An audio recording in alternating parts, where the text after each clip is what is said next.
Okay. So we're all ready to go?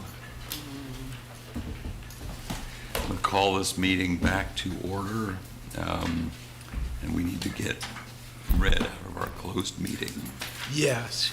I move that this council certify by a recorded vote that to the best of each council member's knowledge, only public business matters lawfully exempted from the open meeting requirements of the Virginia Freedom of Information Act and identified in the motion convening the closed session were heard, discussed, and considered in the closed session.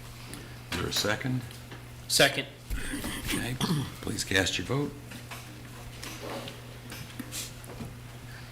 Okay, it passes. There you go, 5-0. All right. We'll begin our 6:30 business meeting with a moment of silence.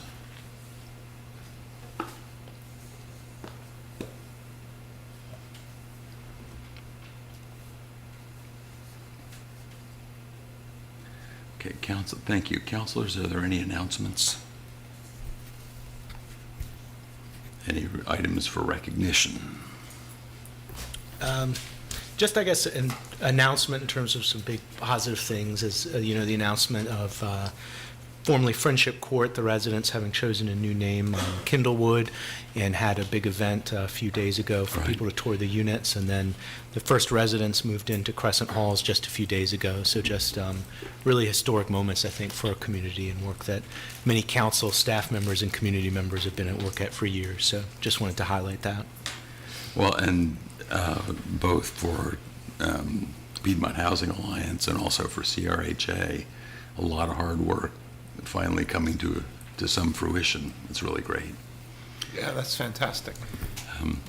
And for those of us who are baseball fans, yay UVA. So, and yes, I know I have laryngitis. I can tell everybody it's not COVID. I've tested and I'm negative. So let's move on then. Ms. Thomas, would you read the consent agenda? Consent agenda, number 4, minutes, April 17th regular meeting, May 12th special meeting, May 19th and 20th strategic planning work session.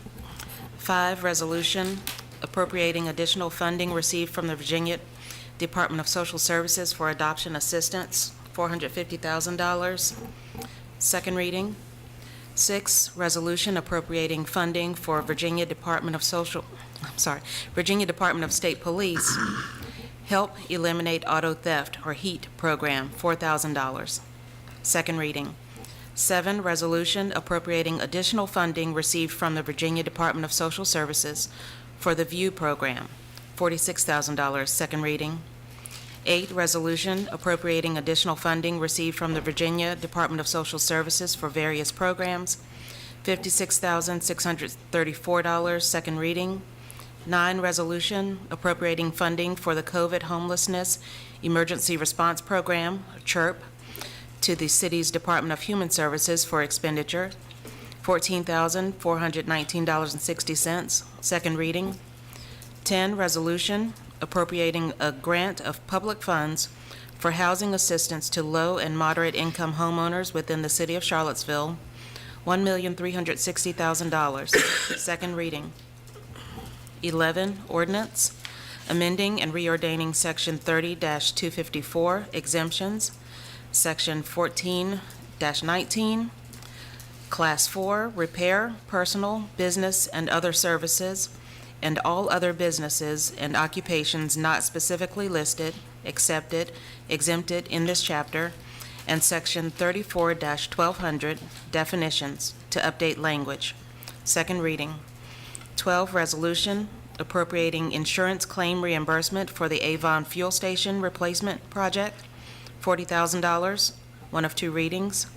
13, resolution appropriating Virginia Department of Criminal Justice Services DCJS American Rescue Plan Act for Law Enforcement Equipment Grant 2023, $447,000, one of 2 readings. 14, resolution appropriating grant funding from the Virginia Department of Emergency Management Emergency Shelter Upgrade Assistance Fund, $445,307, one of 2 readings. 15, resolution accepting Oak Lawn Court, Oak Lawn Drive, and Porter Avenue into the city street system, one reading. 16, resolution amending Resolution R 23-063, appropriation of community development block grant funds anticipated from the U.S. Department of Housing and Urban Development as a part of the city's FY 2023-2024 Annual Action Plan, approximately $410,468, one reading. Thank you. We will now take public comment regarding items on the consent agenda that were just read by the clerk. This is only on those, 13 items. If you're signed up if you signed up in advance, your moment will be coming in a few minutes. This is not that time. So we'll now take public comment regarding those items. Any person wanting to speak on this, you have up to 3 minutes. In the Zoom webinar, you can select the raise hand option to be placed in the speaker queue. If you've joined by phone and wish to speak on the consent agenda, you can press *9. We'll alternate in-person and virtual speakers. Is there anyone in council chambers who would like to speak on a consent agenda item?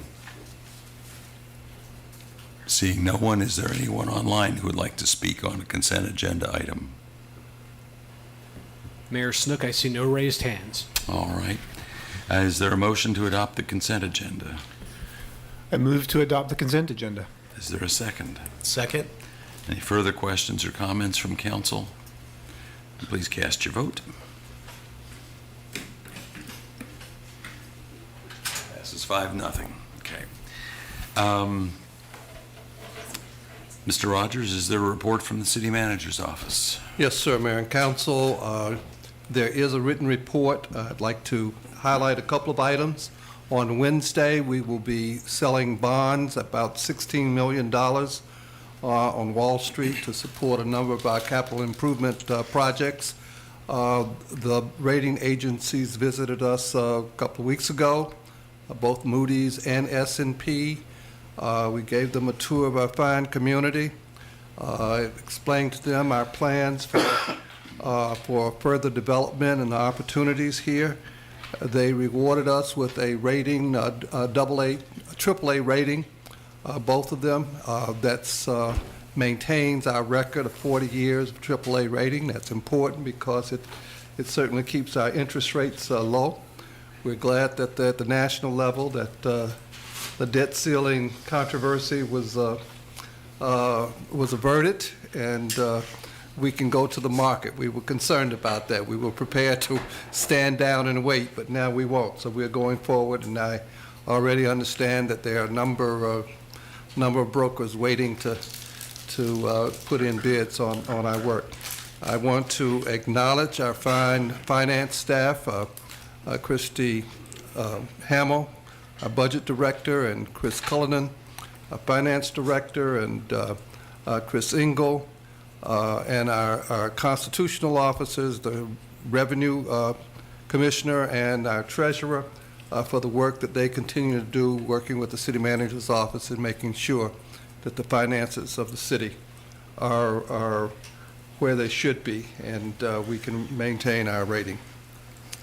I'd like to also highlight that we continue to work with KTEC. There's an item on the agenda tonight that will appropriate funds for the acquisition of KTEC. We're working with the superintendent to imagine the KTEC of the future and the next steps and how we're going to work that into our educational system and our workforce development system, and provide outlets for students who choose not to go to college but still can have a great career with good paying jobs. So we're working with them on that.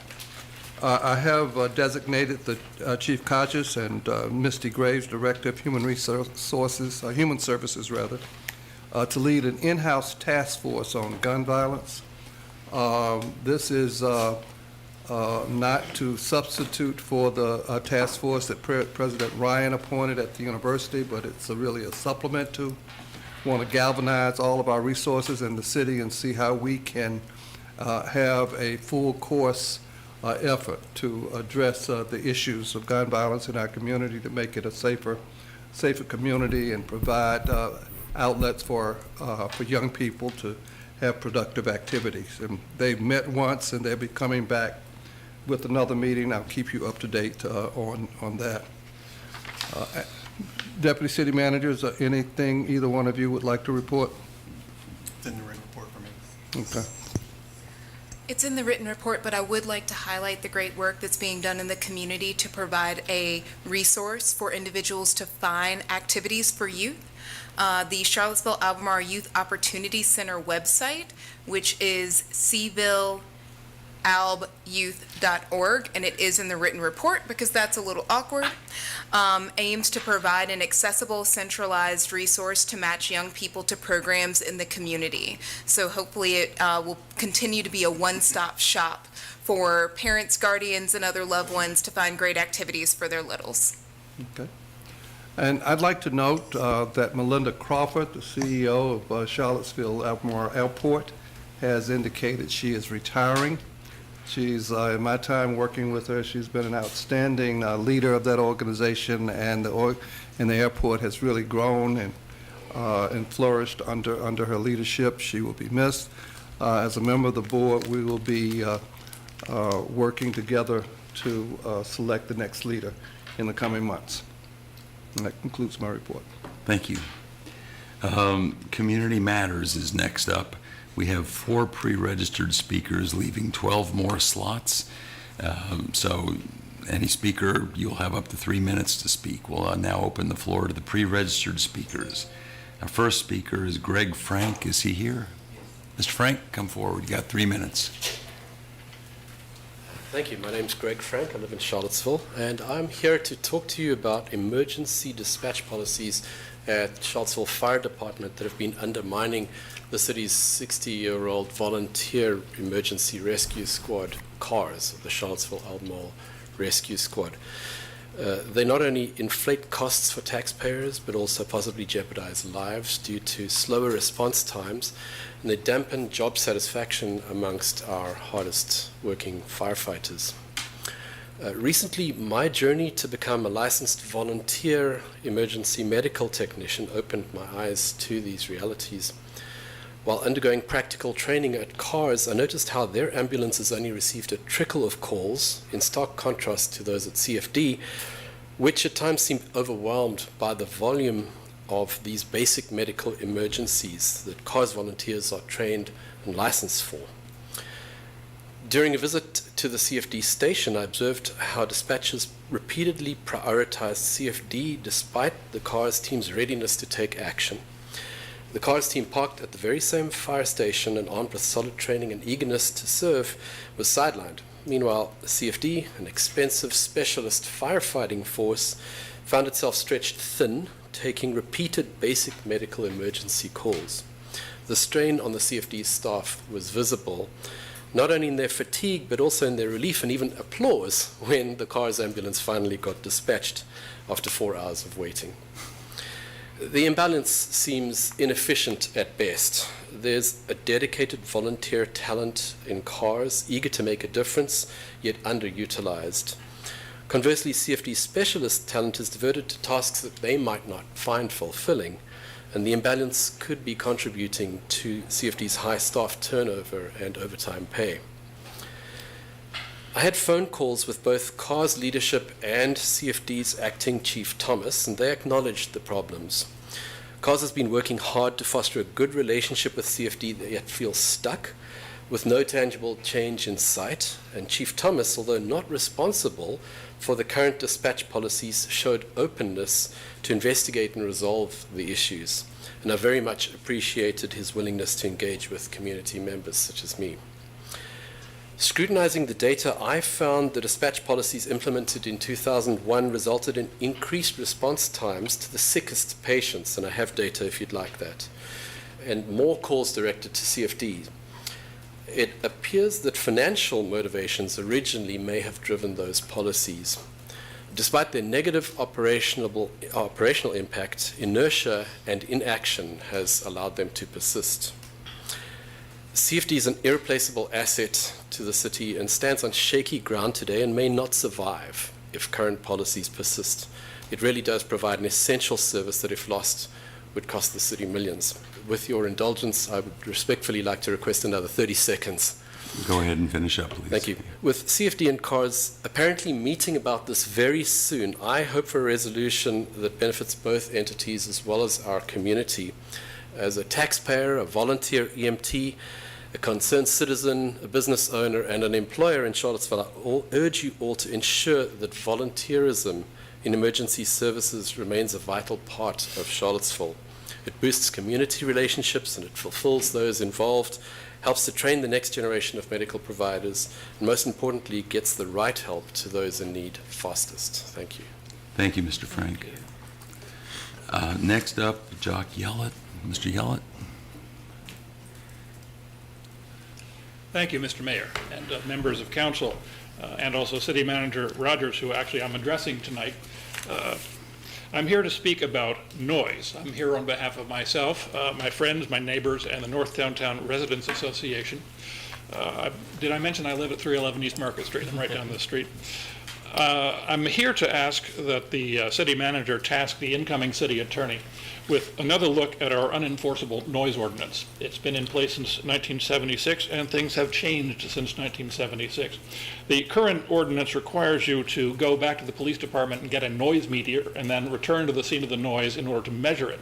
Well, since 1976, they have invented cell phones, and this is a noise meter right now. None of you exceeded about 55 decibels. I can tell you that at about 70 decibels is what the EPA recommends as being, you should need to stay below that in order to avoid hearing damage. The reason that our noise ordinance does that, requires you to have all these technical specifications and have the police go out and make scientific measurements, is because the original authority for the noise ordinance was criminal law. And in criminal law, you have to have exact proof. You have to meet a beyond the reasonable doubt burden of proof. However, again, since 1976, new laws have been passed. Among them, in 2010, a new ordinance that allowed noise ordinances to be enforced by civil fines rather than criminal fines. The difference is the burden of proof, but also a civil fine is kind of like a parking ticket. From the perspective of the person getting the fine, it's the same thing, but from the perspective of enforcement, it's much easier. So now that we've got that option, I think we should use it. The main objective to noise ordinance is usually free speech. However, a noise ordinance that is indifferent to the content is not a violation of free speech. If you're just measuring the decibels, that's fine. The other question is whether you can, how you deal with competing free speech interests. That is, people sitting at a table on the mall talking versus the busker with his electric guitar making too much noise for them to hear.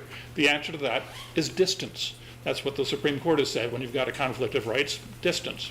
That would be easy to do if we had an ordinance that allowed us to do it, but this ordinance requires you to measure 10 feet from this and 4 feet from that, and it just doesn't work. So, in sum, I'm happy to work with the incoming city attorney. I understand we have a new one who might be hired tonight, Mr. Stroman. As I've worked before with the city attorney on dog ordinances and parking ordinances, to review what's possible. Finally, in my remaining 32 seconds, I'd like to talk about a specific kind of city-caused noise that can be fixed. That's the audible crosswalks at 4th and Market. They're currently set at 100 decibels. They're set to outshout fire engines. That is above the EPA limit. We've had neighbors trying to get that fixed, but it's fallen on, if you will, deaf ears. So I hope you will see something done about that. And finally, I've made enough noise myself. I have never exceeded, however, about 60 or 70 decibels right now. So I thank you for your attention. Thank you, Mr. Yellett. Next up is Terry Smith. Mr. Smith, did I get your name right? Did we spell it right? Terrace? Yep. Okay. You have 3 minutes. Well, good evening. Thanks for letting me speak. I am the executive director of a newly found nonprofit here in Charlottesville, Virginia, called The Village. And I'm here to talk about the Charlottesville Black Knights football team, the youth football team. Last year, there was not a youth football team in Charlottesville, and thus our kids were separated. Some went to Albemarle, some went to Monticello. They were split up. So my nonprofit has been tasked with bringing that team back. So that's the goal, to bring them back. It used to be the feeder program for Charlottesville High School. With that being disbanded, there hasn't been a feeder program. Thus, Charlottesville High School hasn't been very good in football. So I've spoken with representatives from Charlottesville High School, Andy Jones, and we have reestablished the relationship with Buford and CHS as the feeder program. We had a football camp on April 29th to gauge the community response. We had 57 Charlottesville kids, local kids, come out. We partnered with CHS, Cavs Future Foundation with UVA, Do Good Seville, Charlottesville Police Foundation, Motivate the Game, Prolific Run Crew, DLH Sports Shots, and Celia LLC to put that camp on. What we're hoping to do moving forward is to provide Charlottesville youth with resources year-round, educationally, not just when their respective sports are in session. We would do volunteer activities with our local youth to ensure that they're giving back to the community that is given to them. And thus, this will provide them with positive outlets, not only through sports, but throughout the year, through mentorship, thus limiting the opportunities for negative outlets, such as drugs, gun violence, or gangs. Based on the income level of the children that are participating from local areas, and since this is a football team, we do need to protect them, and we need the proper equipment to do so. With that said, we are requesting a partnership with the city and an investment of $30,000 to purchase new equipment and uniforms to ensure that our Charlottesville youth is protected on the field. And at this time, I'd like to request a meeting with you guys to discuss it further. And we also have a camp coming up July 21st, 22nd, and 23rd at Charlottesville High School. So if any of you guys would like to volunteer to come out and kind of see our mission, we'd like to invite you. Okay, That's it. thank you. Yes, sir. Mr. Smith, Yes, sir. I know that you made a specific request, and I don't want to be responding to it this evening specifically. Could you send me an email with your contact information? Absolutely. Just lsnook@charlottesville.gov. Yes, sir. And I'll use that as a way to start making some contacts. Yes, sir. Thank you. I'll get that to you tonight. Thank you. Thank you. So as Bill is coming up, I just want to add that Terrence was one of my first mentees, fifth grader at Walker, and it just warms my heart as a now young man. He's given back to the community. Thank you very much, sir. Okay, next up is Bill Emery. Is Bill here, or is he online? I see Bill in the Zoom. Okay, Mr. Emery, 3 minutes. Good evening, councilors.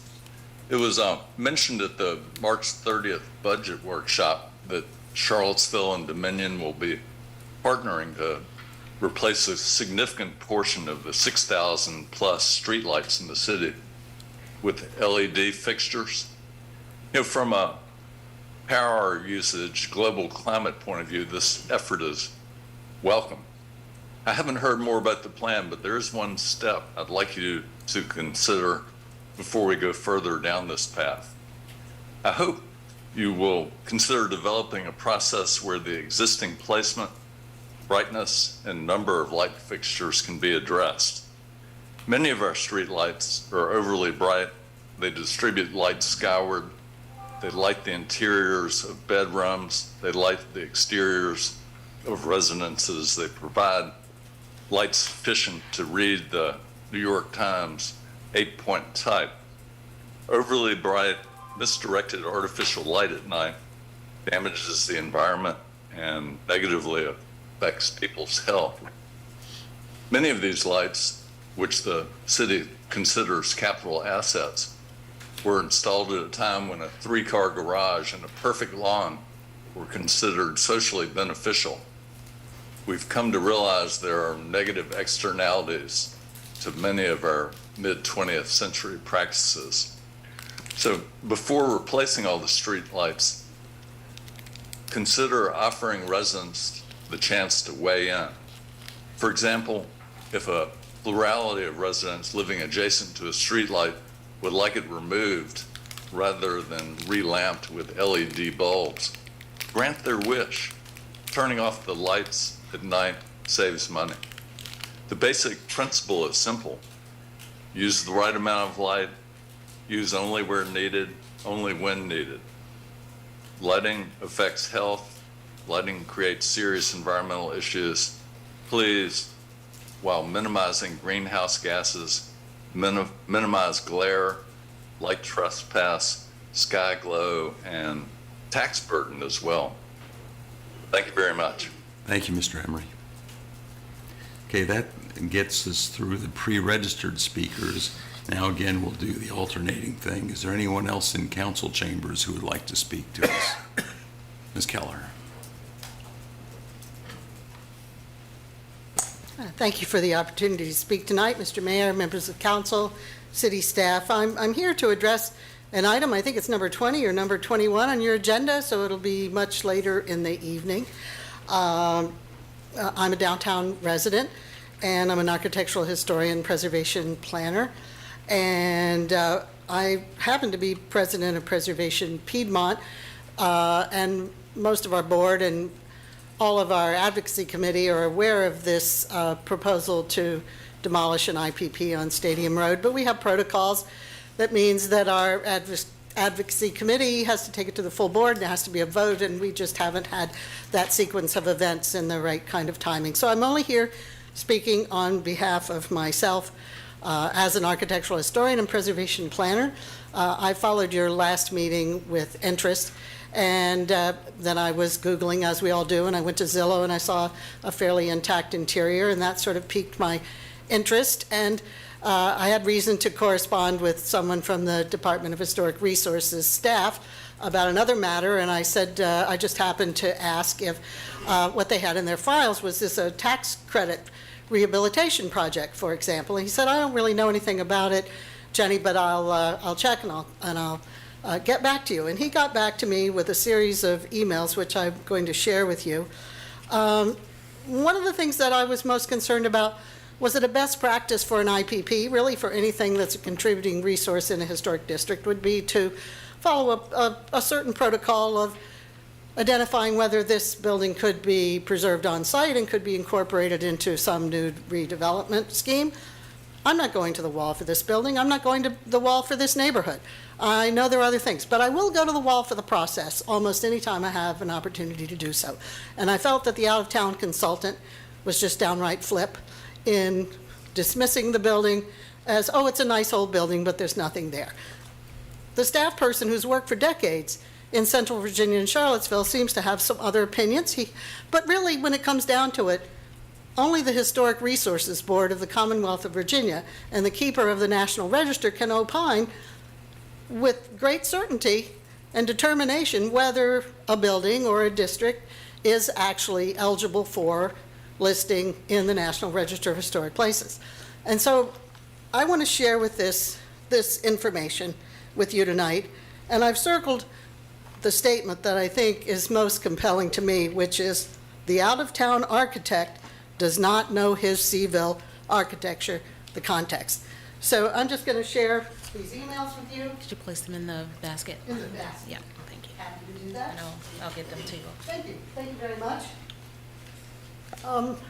And then at the end of this, I would just like to invite any of you who happen to be in Richmond on June 13th to visit the Black History Museum in the old Armory, Preservation Piedmont, where I've just completed 3 years as chair of their board, is very proud and pleased to present our first class of African American preservation fellows who will be presenting on rural funeral programs in Cumberland County, African American music venues in Gloucester County in the early 20th century, and perhaps of more interest to city residents would be a third generation member of a family displaced by urban renewal in the city of Richmond. Thank you for letting me speak tonight. Thank you, Ms. Keller.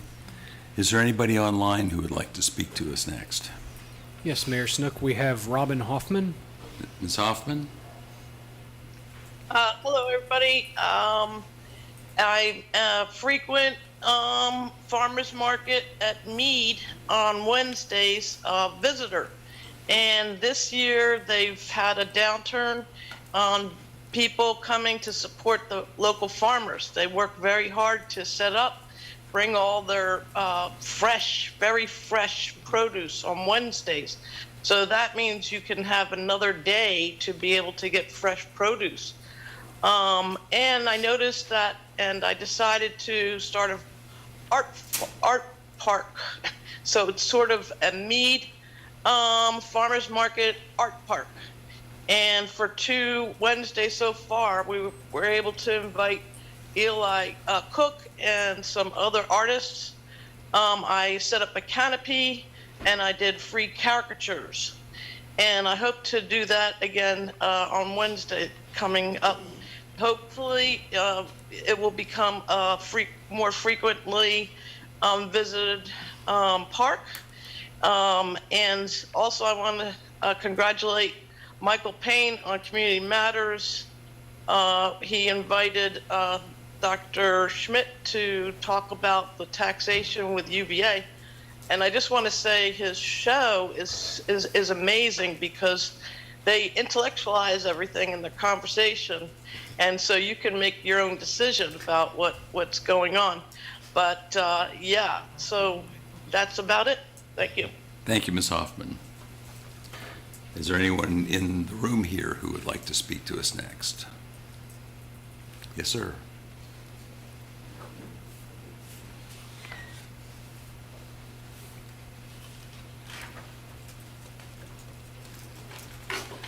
My name is Louis Schultz. I live in Charlottesville.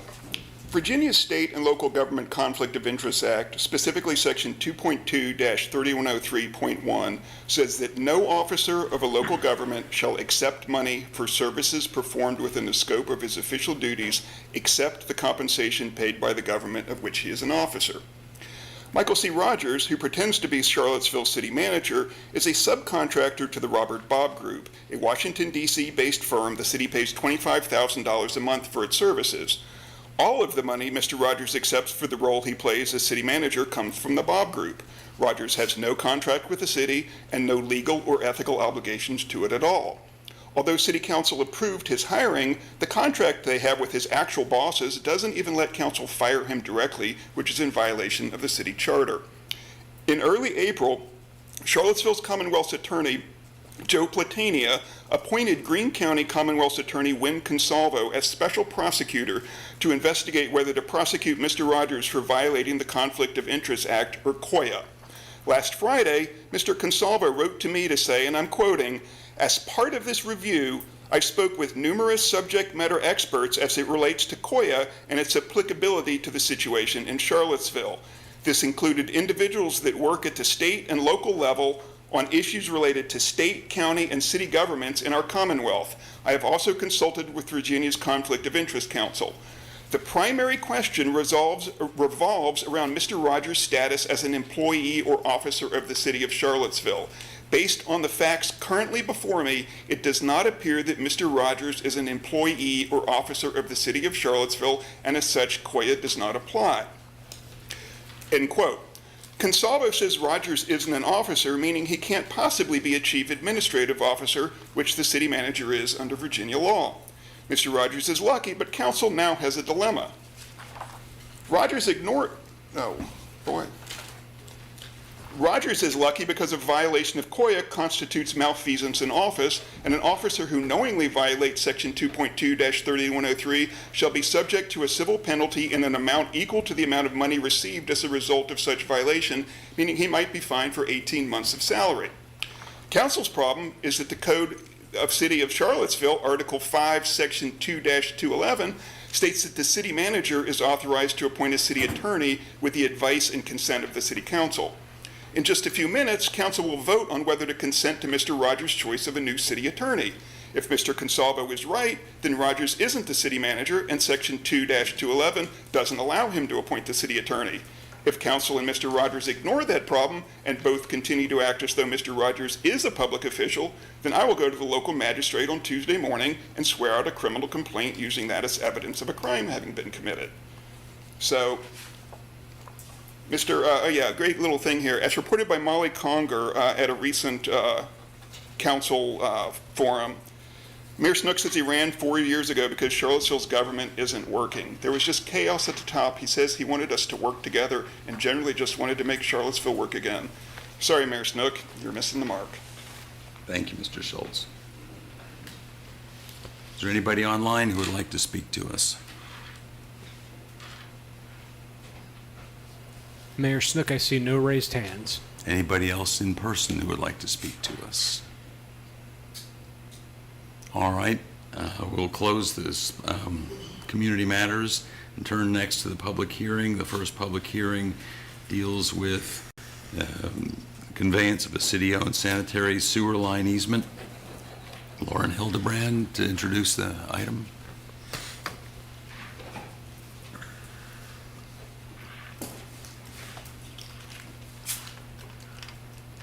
Mayor and councilors, a sanitary sewer line believed to have been constructed about 1920 was previously conveyed from Water Street to West Main. It previously conveyed wastewater from Water Street to West Main. In 1995, the city gave approval for a building to be constructed over a portion of this sewer line.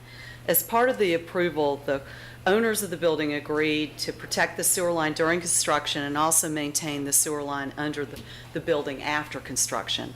Fast forward to 2019, and as part of the code building construction, the building and sewer line were demolished, and a new sewer line was installed in Water Street. The deed of vacation specifies the sewer line be vacated since the sewer line was in conflict with the code building as no longer needed since the new sewer line was put in Water Street as part of the code building installation.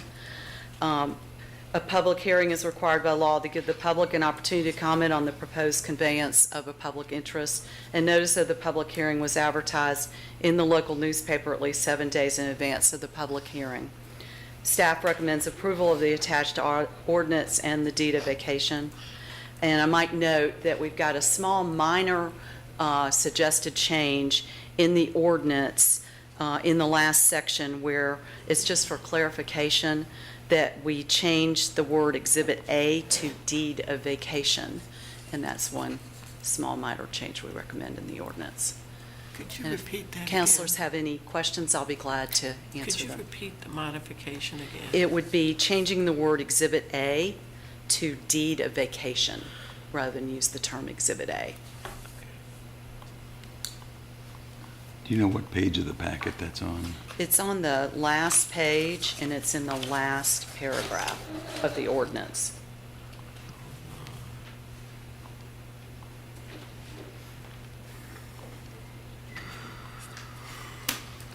So the ordinance references Exhibit A, which they're just changing it to reference the deed of vacation. Right.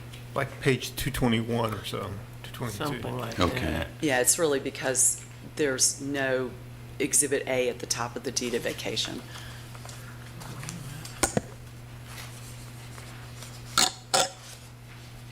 Okay, so subject to that change. Thank you. Any clarifying questions, council? This is a public hearing. Yeah. If there are no clarifying questions, we'll open the public hearing. Is there anybody who would like to speak to this matter? I see nobody in person. Anybody online who would like to speak on this matter? Mayor Snook, there are no raised hands. All right, so we'll close the public hearing. Council, which preference?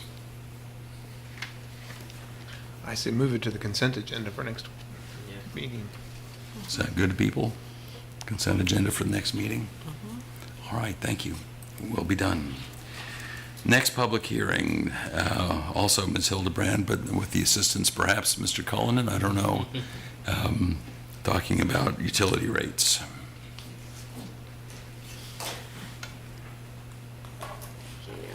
We have a presentation David's going to load.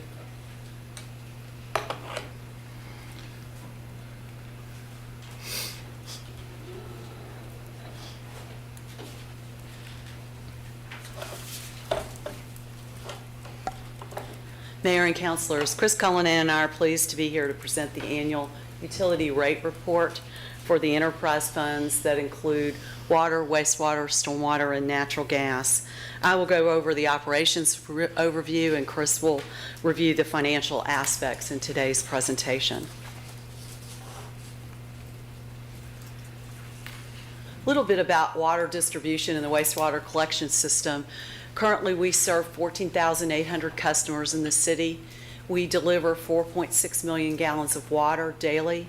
We maintain 179 miles of water line, 116 miles of wastewater pipelines, and last year we worked over 8,300 work orders in the utilities department. We take water quality very seriously. Every year we prepare what's called a consumer confidence report, which it's a summary of the thousands of tests that are done on the water treatment process and the water in our distribution system. And it says basically that the quality of our drinking water meets and exceeds all regulatory requirements, expectations for safety and reliability. And this can be found online in our consumer conference report. It actually went out, was posted in May, and we do this in May of every year for the previous year. And we also have paper copies available if people don't have access to the city's website. A new initiative we have that also expands on water quality is EPA is now requiring all water providers to inventory their water service lines, whether it's in the public or the private part of their system, and identify any lead service lines that exist. And we have till October 2024 to survey or do an inventory of our public and private systems. We know that there are no lead service lines that exist in the city system. And basically these service lines are the lines from the water main in the street to the meter. And then, but what we don't know, and then the private takes up after the meter to the household. And we know of the there are about 35% that we know that have been surveyed of the private system, and no lead's been found. But we need some help from the community, and we have a lead service line inventory survey that's been created and a video that people can look and figure out what material they've got on the private side of their system. And this can be found on the city's website, or you can contact someone in utilities to help you figure out what your material is of your system. But this further, I bring this up because it's input we need from the public, but it's also, we take the water quality very seriously. We also don't anticipate, just based on looking at both sides of the meter, we don't anticipate any lead in our system.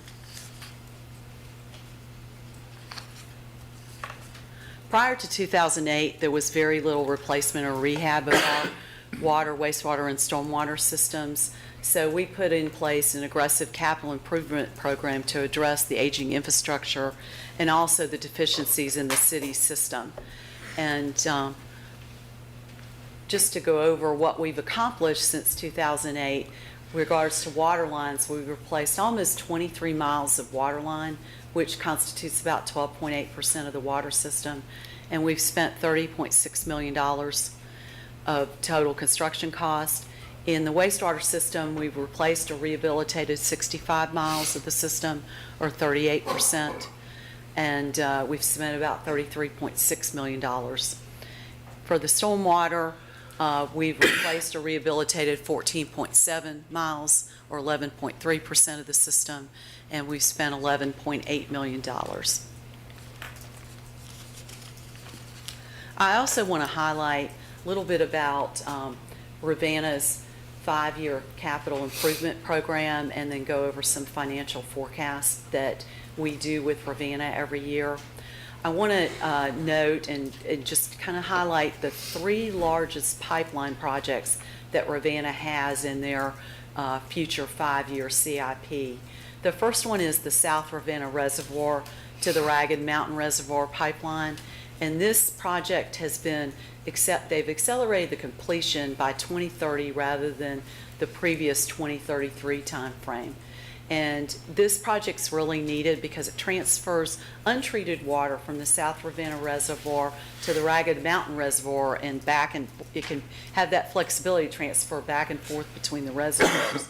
And it will enhance the capacity, reliability, and resiliency of the community's water system. And we decided to really accelerate the completion of this project, because you never know with climate change occurring, and we certainly don't want to experience what we had back in 2002 with the large drought we experienced back then, because, so that was one reason we decided to accelerate that project by 3 years. The total cost for that project is $80 million, it's estimated to be right now.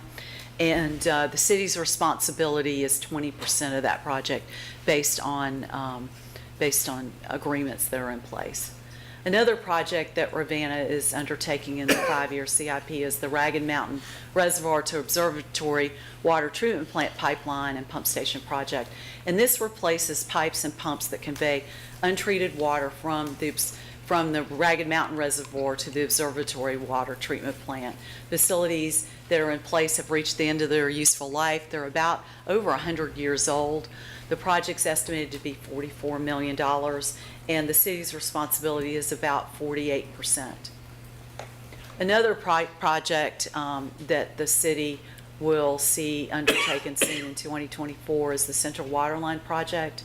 This is a project that Ravenna and the city have communicated to neighborhoods that may be affected over the last year. It entails 5 miles of 24-inch and 30-inch water line to connect Observatory Water Treatment Plant to Long Street. So this is conveying treated water from the plant into the system, and there will be interconnections along the way. It improves hydraulic connectivity and efficiency of the urban water system. It's estimated right now at $41 million, and the city's portion is 48%.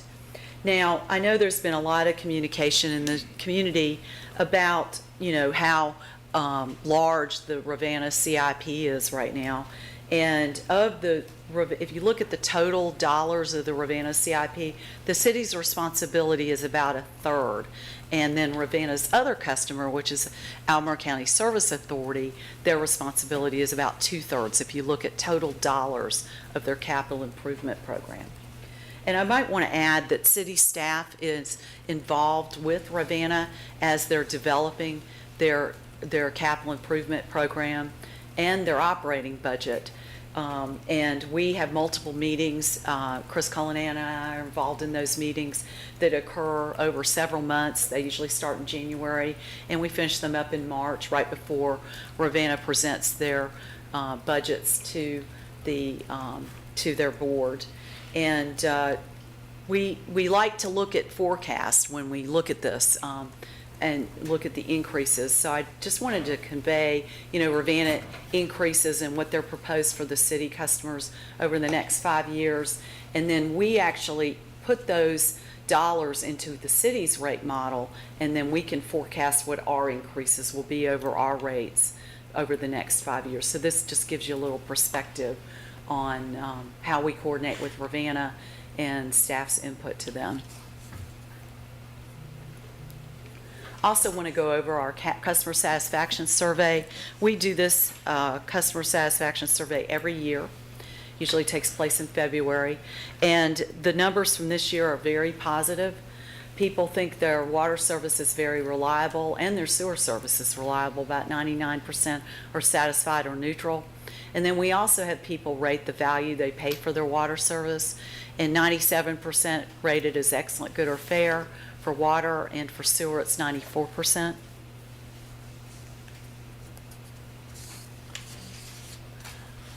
I also want to review the natural gas utility system. We serve 21,300 customers, of which these are city customers, as well as we also serve the growth areas of Albemarle County. We maintain 343 miles of gas main, 303 miles of gas service lines, 32 regulator stations, and last year we completed almost 1,100 work orders. Unlike the water, wastewater, and stormwater systems, the natural gas system is fairly new. We've actually replaced most of it in the last 20 years, so it's new.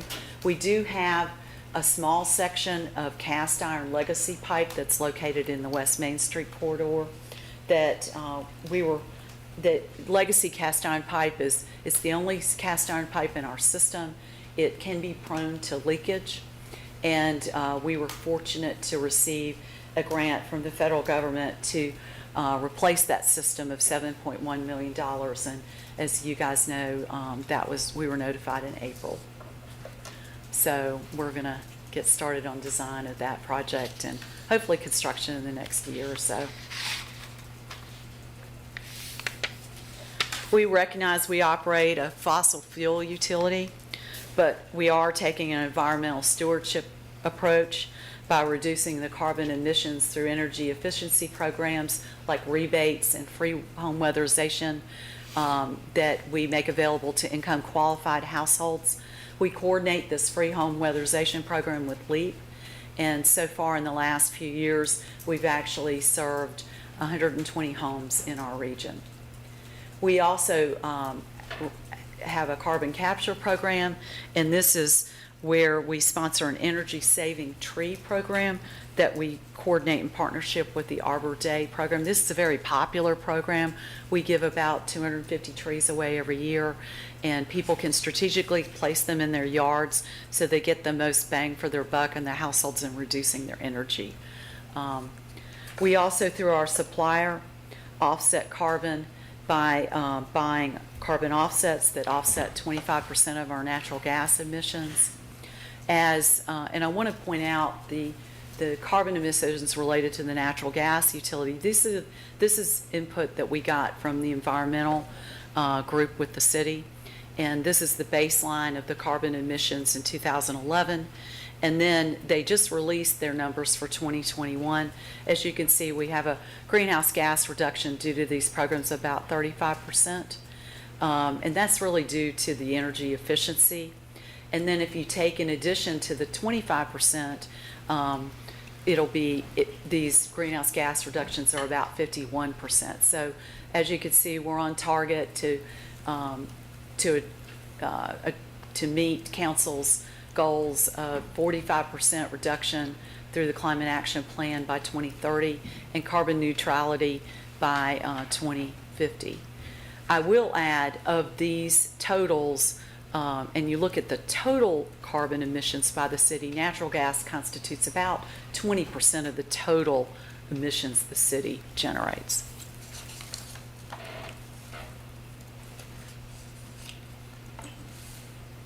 And then we also want to look at the future of our natural gas utility. So we've hired an outside consultant to conduct a decarbonization study. And this consultant will do a legal review of discontinuing natural gas distribution operations and new connections. Now this is, in the future. And they'll also evaluate multiple pipelines, pathways, which is looking at our fee structures, energy efficiency operations of our utilities, electrification, look at carbon offsets, renewable natural gas, certified natural gas, and hydrogen as alternatives. They'll look at the emission impact and also with the consideration to our ratepayers and look at equity. Just to go over the timeline, we did a kickoff presentation to council where we kicked off our study in March of 2023, and we anticipate we'll be coming back to you with an update on our study about at the halfway point in October 2023, with the final report early next year in February of 2024. And we also looking at the customer satisfaction survey with regards to reliability of our natural gas service. People are 100% satisfied and neutral, and the value they place for their natural gas service is about 96% excellent, good, and fair. And we also asked the question, how important is it to have gas available to their home? And 92% are extremely, very, somewhat important. I will point out, as part of our customer satisfaction survey, and we try to take the input we get very seriously to put in programs for the future.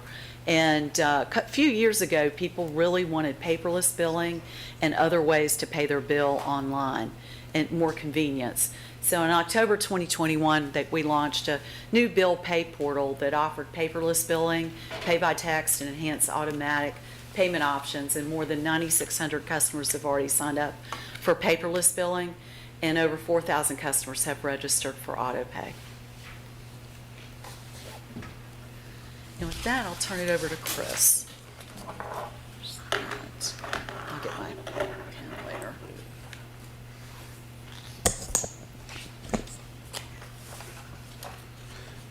Thank you, Lauren. Good evening, Mr. Mayor, members of council. I'm Chris Cullinan, the city's Director of Finance. And so in addition to being the city service which impacts the highest number of persons who live here, work here, and visit, the utilities are also a significant part of the city's finances. When you combine the 4 utilities together, the total budget is about $65 million, which is exceeded only by the general fund and the capital fund. So hence, for those reasons, we'd like to spend some time with you a little more in depth than maybe the average work session or topic this evening than we normally might, because of the significance of both the operational impact on the quality of life as well as the city's finances. Lauren mentioned this briefly, but let's touch upon it again. The utilities operate on an enterprise fund basis. That means they support themselves, and they're structured on a break-even basis. And so as we look at the average, the impact on the average customer heading into July 1st into the new fiscal year to support the items that Lauren just mentioned in terms of operations and infrastructure. For the average city customer, which we're showing here, is roughly 87% of city residents receive these 4 utilities in some way, shape, or form. For the average customer who uses the average amount of water, generates the average amount of wastewater, uses the average monthly amount of natural gas, has an average lot size, we are looking at a monthly increase of slightly less than $10. You see that $942 there listed there is the change for all 4 utilities. And you see up above the relative contribution to each one of those, to that total by each of these utilities. You'll note the stormwater fee, we are recommending to stay flat. We're going to take a little deeper dive into that next year to check it's been in place for roughly 9 years. It'll be the 10-year anniversary next year, which is an appropriate milestone to reevaluate the overall stormwater utility and its revenues, or its finances, I should say. And so you see the relative contributions there. We'll take a little deeper dive into each one of these as we go forward. But again, for the average customer, we are projecting an increase in their utility bills of a little less than $10 per month beginning July 1st. And so for each one of the utilities, for water, the budget projected for next year is about just shy of $17 million, which is about a $1.8 million increase over the current year. That increase is attributable to both our costs from Ivana, but also for the city as well. As you're very well aware, our employees have received some very large cost of living increases. We have a 6% one plan for July 1st. Our colleagues at Ivana have done things like that as well. Also, the materials, the services, the sort of things that Lauren and her folks buy have experienced supply chain issues. They're in high demand. There's a lot of infrastructure dollars out there chasing a scarce supply, both on the public side and the private side as well. So we've seen those costs increase. And so as you look at these dollar bills, and we put these two together because Ivana is the primary driver for both of these. On the water side, you see roughly 50% of that budget goes to the city's share of Ivana's operations and capital expenses. 28 cents is for Lauren's staff for our for the water division of the Public Utilities Department. And then we have debt associated with the city's investments that we've made in our distribution system. And then that last sliver is for customer service and billing. On the wastewater side, again, the Ivana piece is the biggest. It's slightly bigger on a percentage basis than on the water side. And then again, you see those other slices there. Interestingly enough, while both of these budgets have gone up from last year, this very same graphic a year ago, it looked exactly the same. So while costs have gone up, the structure of those costs hasn't changed much. We've seen those cost increases kind of across the board and really hasn't changed sort of the makeup of the water and sewer finances. On the stormwater side, again, we're not proposing any significant changes to this. The budget is the same as it is this year, and thusly the rates are remaining the same as well. Here, roughly 44% goes to capital improvement projects. These are cash-funded projects. Roughly the other 52 cents goes towards operations, both for salaries and benefits for those staff, but also for some of the operational costs as well. And we have issued some debt related to stormwater, so there's a small piece there on the end representing their share of the debt service for the bonds we've issued for their projects. For gas rates, the overall budget, $27.8 million, is the largest of the four. That budget is slightly lower than it was last year, and that's primarily due to the cost of gas. If you look at the dollar bill from a year ago, that 37-cent slice was actually 45 cents.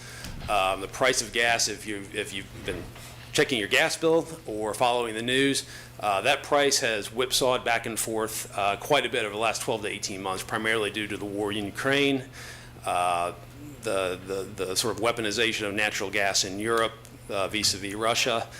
Those things have an impact here because we're all chasing the same, we're in the same markets, we're buying the same gas, and so that price has changed quite a bit. And recently we've seen that come down to some degree, and so that's driving that sliver is a little bit smaller than it was a year ago.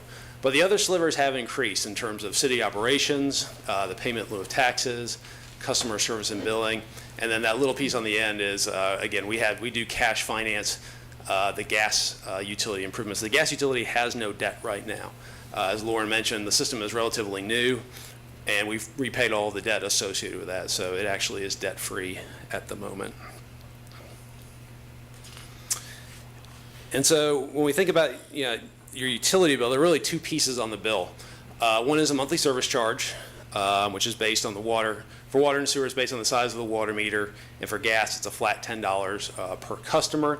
And then the volumetric piece, based on how much you actually consume of water, how much wastewater you generate, how much natural gas. So for the volumetric piece of the bill, based on how much you use, you see the various changes to those rates here, as well as the percentage increase, and again, noted below there, no change to the stormwater fee.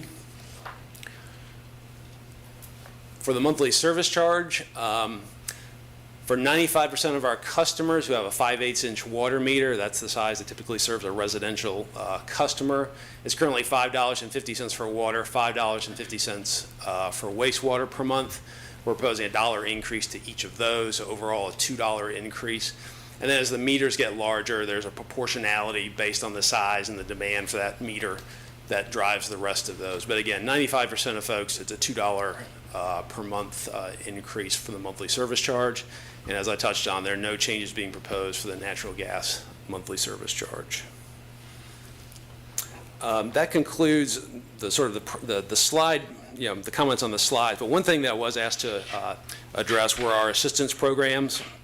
As you're aware, over the last 3 years, we've received a remarkable amount of money for utility bill assistance, especially with water and sewer. We've received funds from CARES, the American Rescue Plan, also LIWAP, the Low Income Water Assistance Program. All total, it's about $640,000, which has gone out to our customers to help them with their bills during COVID. Also, the Pathways Fund has been utilized for that as well. We don't have quite a good handle on the exact number because it's a little bit of a pass-through, but we do know for a fact that we've directed folks to Pathways, and then we've received money back to help them pay their utility bills, and obviously City Council has made an investment in that in the new year as well. And then because of that, we've had these opportunities to spend other assistance dollars. We haven't had to use our own. And so we've actually been building up a fairly large assistance carryover from previous fiscal years as well. We currently have about $200,000 in the water, wastewater, and gas assistance funds as well. For that reason, we don't have any new money programmed into next year's budget because we want to spend that money down first, not just keep adding it on to the rate base. And then I've also been in contact with the Commonwealth to find out is there some additional money coming, and I haven't heard anything yet. But obviously we will jump on those opportunities should they present themselves. But we will continue to monitor how we're using up those available assistance funds, and then possibly back to you next year, putting those monies back in going forward. That concludes our presentation. As Lauren mentioned, this is a public hearing, so we can either take questions now, or if you'd like to wait until afterwards, it's your pleasure. Any questions now? Yeah, what are the criteria for the assistance programs? For the one that we have active right now is the Low Income Water Assistance Program. That's actually being administered by the Commonwealth's Department of Social Services. And it is a means-based criteria, which we in utility billing don't do.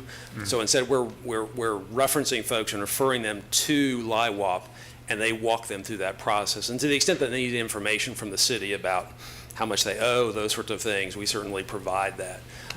So we don't administer that, and I don't know all the details associated with that. And then in terms of our assistance programs, it's a maximum of $300 per year. And again, those are on a needs basis and are evaluated on an individual And that's basis. the 200,000 that you have? Correct. We've been building that up over the last couple of years just because we've had all this other money to spend first that had specific timelines associated with that we had to Do you have spend any within a sense of how certain. many people are actually using that? I could go back and find those numbers, but I do know, for example, with the low-income water assistance program, I believe it's slightly over 100 customers that we've helped with that, and I think it's been about $70,000 that we've received. So it's been significant, and again, this is sort of an unprecedented amount that we've received from the federal government through CARES, ARPA, and now LIWAP that I certainly haven't experienced in my career. And is there, I guess, information on your website about how to find that? There is. We have it's on our website. We can direct folks to it, and our customer service representatives know to ask folks and get them directed there if they think they might qualify. Okay. All right. Thank you. Just the question I have is, obviously, if you're looking at cost of living in our area, this is not the major contributor in terms of the rise of cost of living the past couple of years. But still, the past 3-4 years, you're talking about a couple $100s, I believe, in terms of an increase in your annual bill, which can be pretty significant for some folks. You've talked about the inflation side of it with the natural gas supply access issues. Is that really your assessment of what is driving, the totality of these increases, which seem relatively large on a historical trend line? I think I would start off by first acknowledging that we're asking folks to pay more for their utilities. Absolutely. It's $10 per month increase for some folks. That's not very much. For others, it is, and I certainly appreciate that. And I know city staff does. I know you do as well. I think I would, before answering your question directly, I think what we always think about is the value proposition. What are you getting for what you pay for? And we want to make sure that, yes, we're asking folks to pay more for the utility services, but we would argue, and I think the survey results that Lauren referenced bear that out, that people see the value in that, of having that safe, reliable service 24/7, 365. And so back to your question about what's driving these increases, every year we set we do projection of rates. You saw that for water and sewer, and that's based on the best information that we have available from Ravenna, also looking at the city's sort of historical costs as well, and those have been going up. I think one of the interesting things with Ravenna is that if you look at their, I think there's more of an emphasis coming up on the water side of things. And so you see some of those large CIP projects related to water pipelines, water safety, security, reliability, some of those sorts of things. I think if you looked at it 10 years ago, it was a little bit the other way. It was more on the wastewater side, some of the improvements they were making at Moores Creek, some of those sorts of things. And so again, those get evaluated every year, but there are some ebbs and flows with that. On the gas side, the cost of gas is a big one. But one thing that we do is, as I first stated, we operate these on a break-even proposition. And so, but the cost of gas, it's a commodity that's traded every day. The price goes up and down. We buy on a monthly basis. And so we do adjust the gas rate on a monthly basis using the PGA, or the purchase gas adjustment. And you'll see that on your gas bill. And the idea is simply, if the price of gas goes up, the PGA goes up. If the price of gas goes down, the PGA goes down. So we do account for that on a month-over-month basis, which makes the gas rates a little unique compared to water, sewer, storm, which don't change over the course of the year. But the base operations, the cost of Lauren's folks for their salaries, their benefits, all of the supplies that they do, they're a city department, and so they're subject to the same sort of cost of living adjustments that council approves, the benefits changes, those sorts of things. And as I mentioned, they also purchase some very unique things that, frankly, folks have monopolies on. And so whatever it costs to buy a water meter, we're going to pay it. whatever it costs for some of the line materials, for some of the construction costs or unique engineering services, we pay that. And so, we do, oftentimes, Lauren talked a little bit about, since 2008, how much water line they replace, how much wastewater, those sorts of things. I know a few of you, and I know members of the community, ask the question, well, when are you going to be finished? We're not. We have 180 miles, roughly, of water and sewer pipe. That's here to Virginia Beach and back. We have 300, am I going to get this right? 343 miles of gas lines. I often say that, infrastructure is a marathon, not a sprint. When it comes to utility infrastructure, it's really a marathon. You're constantly in that renewal, rehabilitation, replacement cycle. And so we're actually, it may not feel that way looking at some of those numbers that we're very far ahead compared to some other communities, but I can assure you we are. We're much further along than some places who have been making no investments over the last 30 or 40 years and now suddenly are having to undertake this. So all that being said, again, I think we're always very cognizant of that we are a monopoly. Folks don't have a lot of choice when it comes to water, sewer, wastewater, stormwater being provided, but we don't want to operate or act that way. We want to make sure that we're being cognizant of the impact on folks' finances, but also making sure that they're getting the value from those services and from that infrastructure. Indeed. So, Chris, I have a question. Yes, ma'am. How are you? Thank you both, to you and Lauren, for your presentation to council members. Since I've met with you, I've been thinking about the $10 rate increase. And as Michael says, for some people, it's negligible. For others, it's a lot. Do you and Lauren feel that the monies you have for low-income assistance or others in our community that receive the services who cannot afford the $10 increase, we have sufficient funds in reserves to help them, because you don't want anyone not to have water or sewer or gas because of $10 a month? My answer to that would be yes, and I would offer a couple of thoughts on that.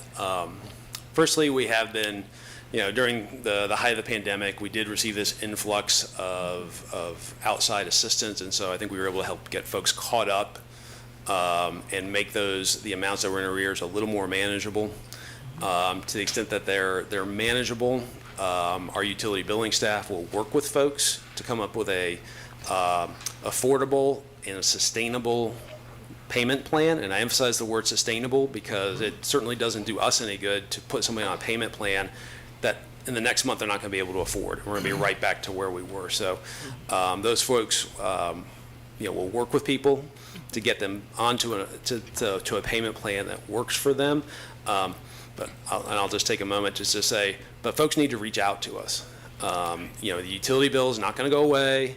We're not going to forget about it, and chances are you're continuing to use the utility, so it's just piling up. And I know that is stressful for folks, but our customer service folks are very understanding, very empathetic, and will certainly work with folks to get them to a place where they can meet those payments. The other piece I would just also remind folks is, so they're really, the other part of your water or your utility bill is how much do you use, and so it's in not only the best interest of the environment to conserve those resources and to make sure that your toilets aren't leaking, that you're not taking 25-minute showers, those sorts of things, that you've got the most energy efficient appliances, those sorts of things. It's not just good for resource conservation, it's also good for your checkbook. And so, folks still have a good amount of control over their bill. As I mentioned, the two big pieces are the monthly service charge, which is fixed, but then that volumetric piece accounts for like 85% of the bill. So you still have a lot of control in terms of your usage to impact your final bill. And we talk a little bit about we talked about it with you during our briefings. It's also in the rate report about all of the rebate programs thermostats, tankless water heaters, insulation, all of those things, again, help folks with managing those utility costs to the greatest extent that they can to make sure that their systems are operating efficiently. Thank you. And just quickly, I should know, but for the public's information, in the utility bill is information about that utility bill assistance advertised in the bill for people to access? I believe it is, but I will double check. I do know we have it on the website. That's on there, but I will double check to see where it shows up on the bill. I will say, having recently moved to the paperless option, I don't scrutinize it quite as meticulously as maybe I did in the past, but I will check on that and make sure that I get back to you on that. And only other question is more tangential to the rates themselves, but I know in your report you did mention some of the climate initiatives on behalf of the utility. Out of curiosity, do you know if the natural gas utility at this point is working on anything to, one, in bills or other avenues, get information to customers about the new federal programs available for individuals to electrify their home or pursue energy efficiency, as well as, two, is there any efforts underway to pursue the new federal programs available for municipally owned utilities to incorporate electrification into their portfolio in any way?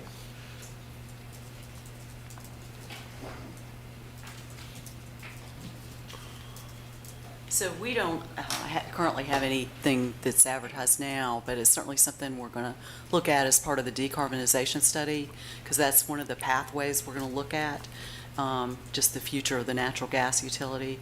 So it's something we're considering. Thank you.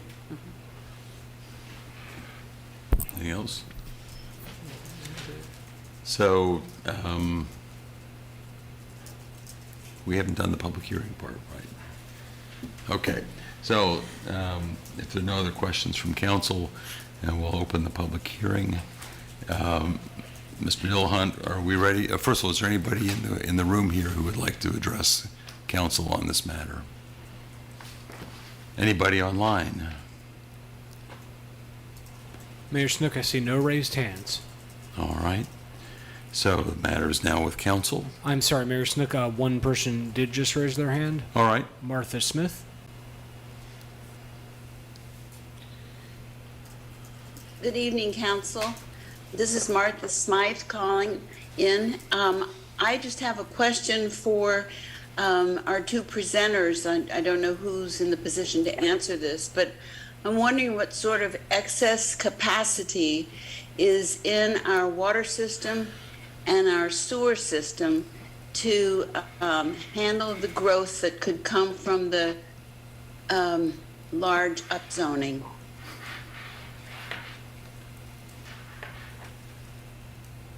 That's all I have to ask.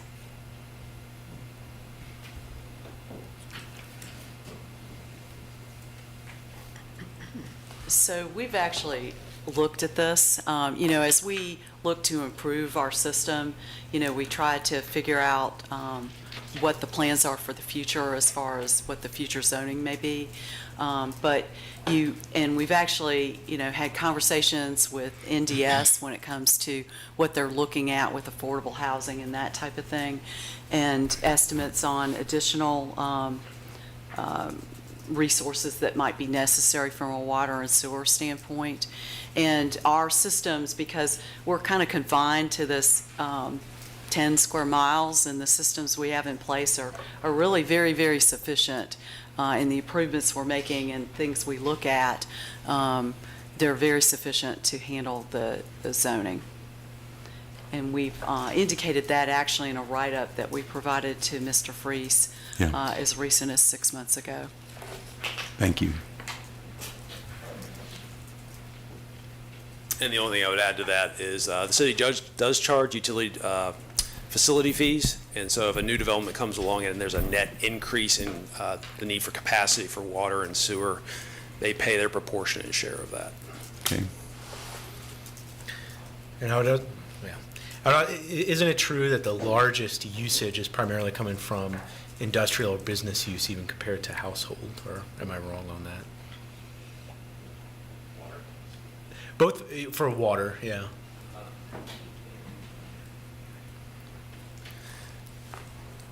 So certainly the largest percentage of our customers is residential, but our largest individual customer is the university. The last time I looked at the top 10 users, they were all commercial entities. So I would opine that the majority of our usage is residential based, although it's not the 95-5 just by the type of customer. It's probably more in the 60-40, 70-30 range.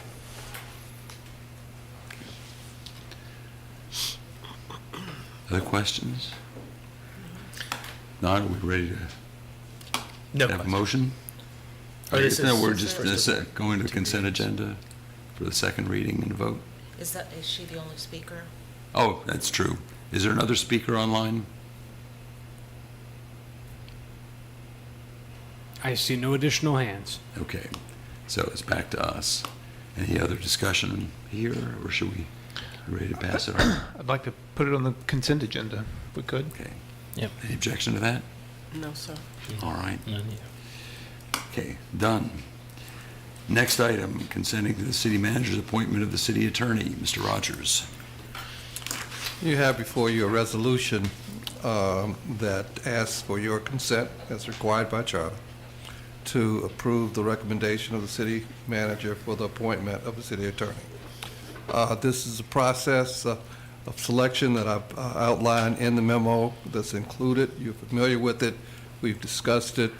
Council was involved in the review process, and we consented that this was the best candidate that emerged after a very competitive process. And I recommend this candidate for your approval. Okay. Council discussion?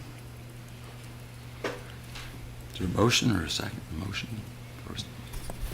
I'm happy to make the motion, move for approval, or I guess consent of the recommendation of the city manager for Mr. Jacob Stroman to be our new city attorney.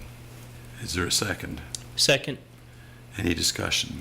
Yeah, I concur with the city manager that I thought was a very good process, and we have some excellent candidates to apply, and I think it puts the city in a good light that we had so many qualified applicants to apply, and it was a difficult choice. So, Yeah. thank you. And I would just like to say that I was impressed by all of the candidates we looked at in the final analysis. There's one little thing I just want to mention, because I think it's really, as a law nerd as I am, We couldn't imagine you being a law nerd. I wonder what qualifies you. I particularly appreciated the fact that when we were interviewing Mr. Stroman, he made reference in a really offhand way to a question that Justice Kavanaugh had asked during oral argument on a discussion of the affirmative action cases that were being argued last October. And it was the kind of thing that if you're a law nerd, and particularly if you're a constitutional law nerd, you would understand that both the significance of Kavanaugh's question and potentially the difference it could end up making to all of us as we try to apply affirmative action principles. And the fact that for these purposes, it was sufficient that he had noticed this. This is not something that many lawyers would have even noticed. And I appreciated the fact that he had. And so, again, one law nerd to another, thought, good job. Anyway, so we got a motion, we got a second.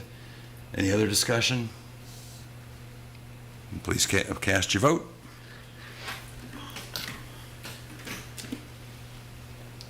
Okay. Motion passes 5-0. We will be happy to welcome Mr. Stroman. Next is the appeal of the BAR denial of certificate of appropriateness for demolition of individually protected property, 104 Stadium Road. This was discussed and deferred on May 15th. Is Mr. Werner with us, either online or virtually or any other way?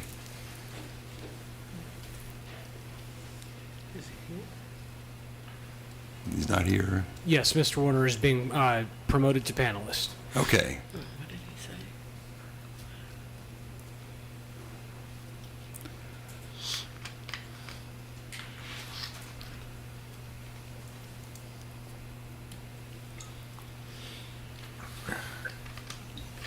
Am I there? Hello, Jeff. Yeah. Hey, y'all. I'm sorry. Sorry, I'm not there in the room. I had a minor injury over the weekend, so I'm at home.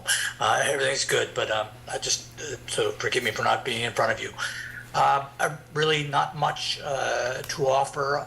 I think as we left it back in May, you all had reviewed the BAR appeal, had heard from the appellants and myself and the BAR chair, and it appeared you all were willing in position to approve the requested demolition COA. And Mr. McRoberts had a question about the wording of the resolution, so we've resolved that, and that's what's before you tonight. So unless you had any questions about that, none of the circumstances have changed, just simply the wording of those three conditions in the resolution. So the resolution that is in the packet, has it been modified consistent with the discussion with Mr. McRoberts last time? Yes, and Andrew's there, so I'll let him speak. Yes, Mr. Mayor. We worked on the resolution, and Mr. Warner and I went back and forth on sort of the appropriate ways to address the council concerns, which were we don't want to have the thing demolished and not have anything else built to replace it, which certainly was the at least implicit promise from the developer landowner. And so we got to that. It's going to go through a BR approval. There will be no demolition permit until there's actually a plan for the property and even a building permit issued. So at that point in time, we don't believe that that there's any real chance of any kind that the property would be demolished without something that had already been through a fairly intensive BAR review. And obviously, if there was a need for an appeal to council. So I note paragraphs 2 and 3 of the resolution on page 254 of our packet have a number of strike-throughs. I take it that those are the changes that were made. Yeah, a couple. I will say it was, I'm not sure sometimes what gets saved from Word to PDF and then into the Civic Clerk, but those weren't supposed to be there, but they don't alter the document. Well, it's helpful to see what you did. That's great. You're seeing the sausage being made. So. Yes. And I think just to be clear on the third resolution, and really the Gordian knot in this one is that there may be other avenues per our own, per city code to add or remove an IPP like this from the ordinance. So that condition that we put in there is essentially allowing that avenue, but which of course would require council approval to do that. So we didn't want to preclude that opportunity if it presented itself and if council was willing to entertain it. I see, okay. You know, Mayor, just to address the legislative sausage, if you will, just a little further, you know, the real question was exactly that. You know, do we remove the IPP from the beginning, or do we remove the IPP at the end, or do we do it at some point in the middle? And in the end, it seemed that if the IPP is still there, then there'd be a rigorous BAR review. However, with the demolition permit already granted, then the BAR could move ahead with its work without a corresponding historic structure to deal with. And that seemed to be a better option than somehow removing the IPP and then having the entry corridor folks weigh in. So anyway, that's kind of how the sausage ended up. Okay. I'm sorry. Started that track. It's okay. Just wondering, I see the attorney for the applicant is here, Ms. Long. You folks have any concerns about the changes that were made in the resolution? Thank you, Mr. Mayor. Valerie Long here, representing the applicant. We have had an opportunity to review it, and we're comfortable with it, and we appreciate the opportunity to review it. And most importantly, you understand it, and it's not going to be hard to comply with. Correct. Okay. Yes. While it's not the easiest, smoothest procedural process, not much about this project is easy or smooth in that regard. So, but we're ready to work through it. Okay. Thank you, Ms. Long. Thank you. So, councilors, any questions or discussion? You ready for a motion? Well, I suspect I'm out on an island, so I'm not going to press it that hard. But I will reiterate, I think, I am not convinced that we've been presented with evidence that you can't build a substantial development there, consolidate the several lots, build student housing. That's all great. We've got a precedent for larger developments. Incorporate historic structures like Blue Moon Diner, the church off Dairy Central. This is a national developer who builds student housing on a pretty standardized model in college towns throughout the entire country. I'm not convinced that they don't have the resources to design a project that has a substantial amount of more student housing that still preserves some kind of unique historic structure.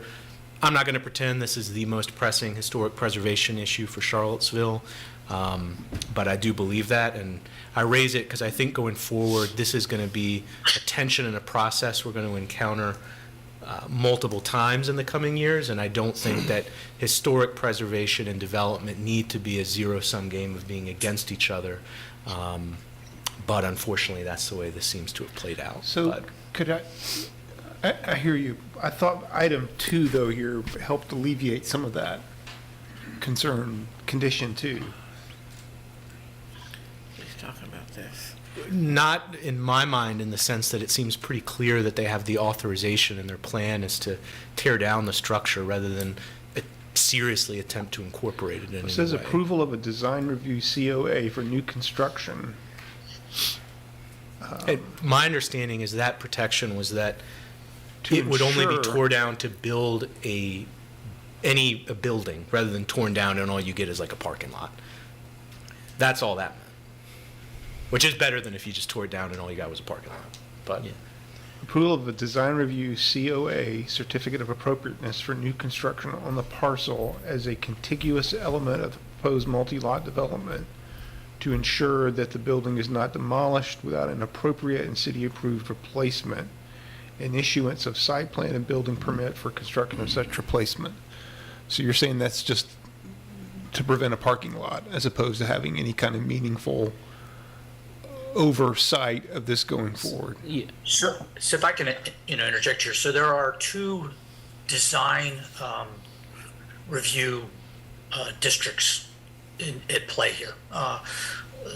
Most of this larger assembly of parcels is within what we call an entrance corridor, and it's subject to design review that's reviewed by the Planning Commission.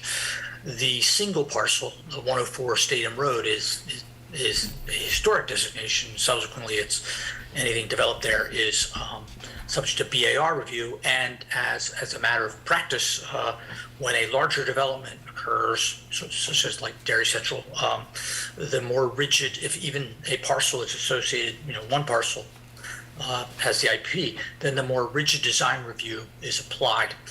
The reason we refer to design review not specifically is that if the IPP designation is removed, then because of the entrance corridor designation of the majority of the remaining parcels, that design review goes then to the Planning Commission. So there is a design review. They're not identical, but there is a design review of what is proposed at that site.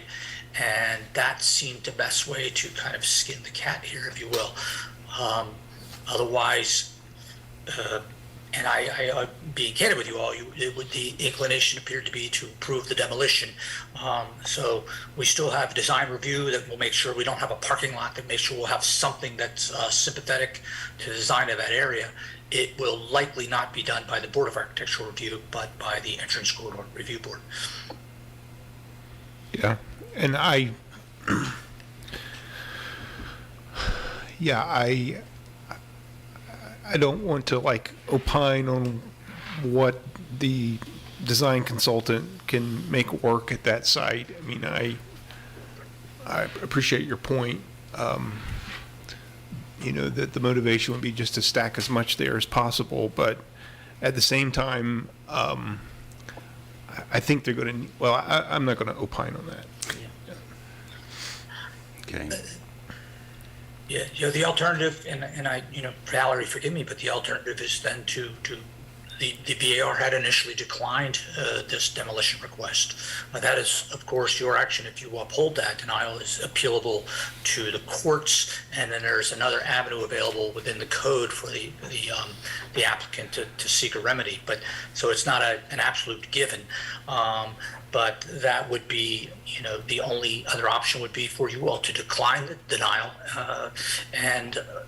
or I'm sorry, to uphold VAR's denial, and then hopefully then it would be, the project would be incorporated into the new. So, but again, given the conversation that you all had last month, simply responding to your request for clarification. So I don't mean to say the BAR or myself are capitulating on this. We're merely responding to what your request was back on May 15th.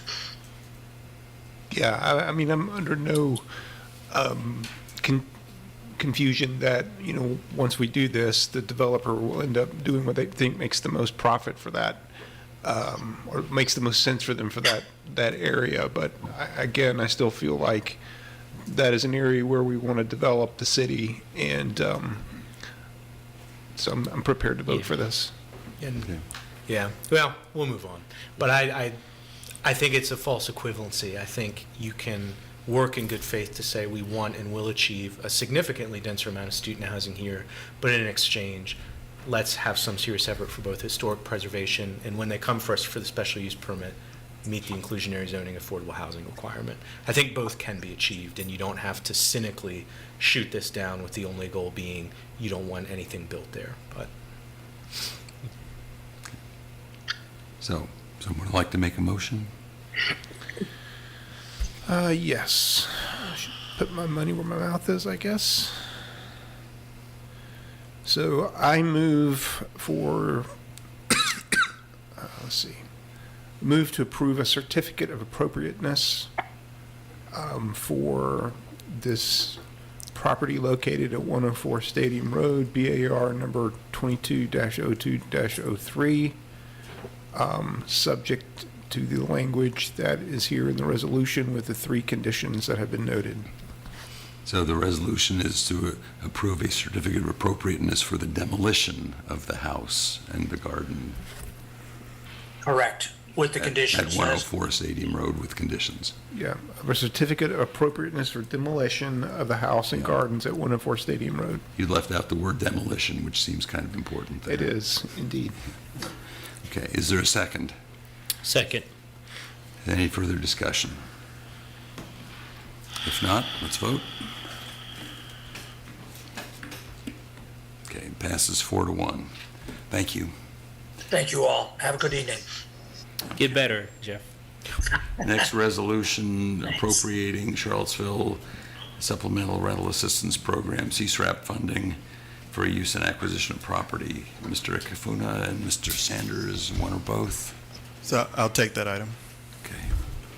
So, councilors, this item is a continuation of the effort that we started in the fall, where the effort was to appropriate surplus funding within the Charlottesville Supplemental Rental Assistance Program.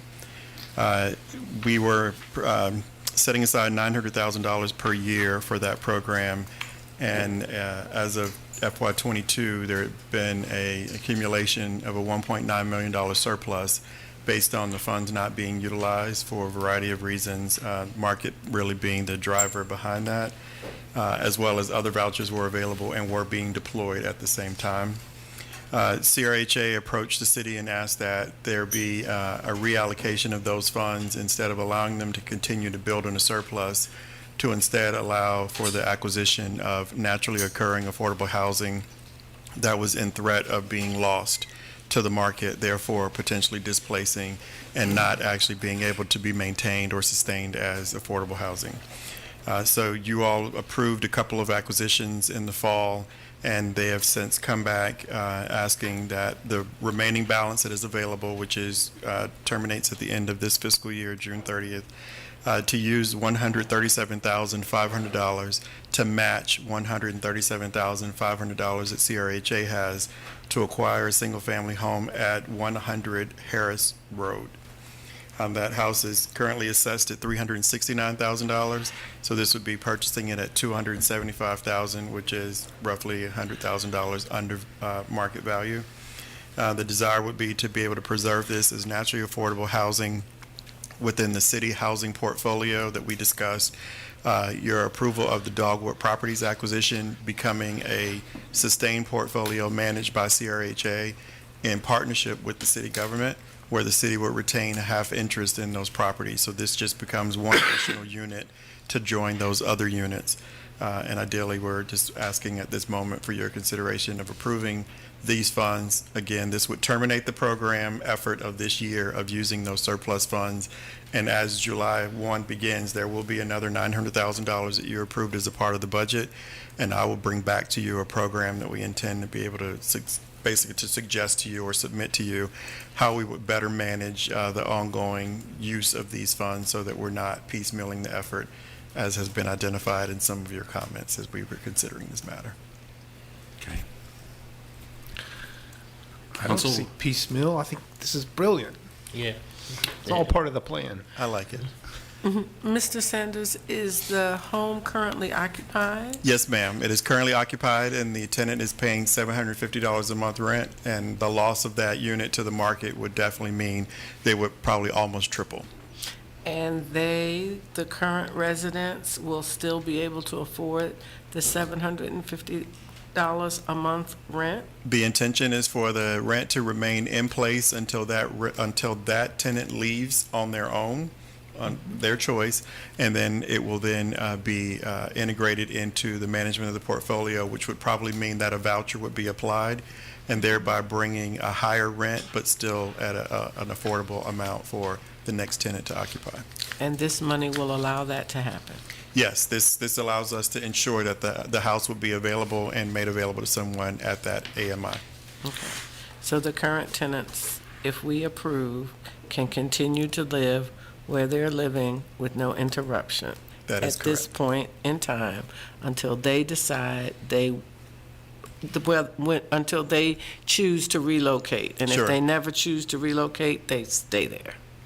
I can't necessarily say that as a lease term, but I would say that I'm not the saying that the intention lease is would that. remain, Yes, no, ma'am. I'm not saying that the lease would remain the same, but it would still be affordable. It Yes. wouldn't go from $750 to $2,500 for the current tenant. We don't anticipate. Sure. Your direction within that portfolio is for everything to be preserved at 60% AMI or less. Okay. And because this house is being sold on the market now, CRHA didn't purchase it, it would probably be overwhelmingly like you'd get a private investor who would, you said, triple the rent most likely? Most likely triple the rent with doing very little improvements to the property. Well, I'll just say briefly, every opportunity I get, I think purchasing land is the most important, powerful thing we can do for affordable housing, being 10.5 square miles, landlocked. Land acquisition in some ways is kind of like a zero-sum game, and if we're talking about 0 to 50, particularly 0 to 30% AMI, I think the only way we're going to get there long-term is land acquisition, and I hope we pursue that through all available avenues, including beyond just SISRAP. So certainly in support of this tonight. I'd be happy to make a motion. Please do. Okay. You move. I would move to appropriate $137,500 of the FY23 SISRAP budget allocation to be used by CRHA for acquisition of 100 Harris Road as permanent units of affordable housing. Second. Any discussion? Let me just say that although I will vote for this, I am concerned about the overall trend for a couple of reasons. Number one, because our ability to buy this kind of housing is not limitless. Number two, because I don't know where the principle is of saying this is a good deal, but if we were spending $50,000 more for the same unit, it wouldn't be a good deal.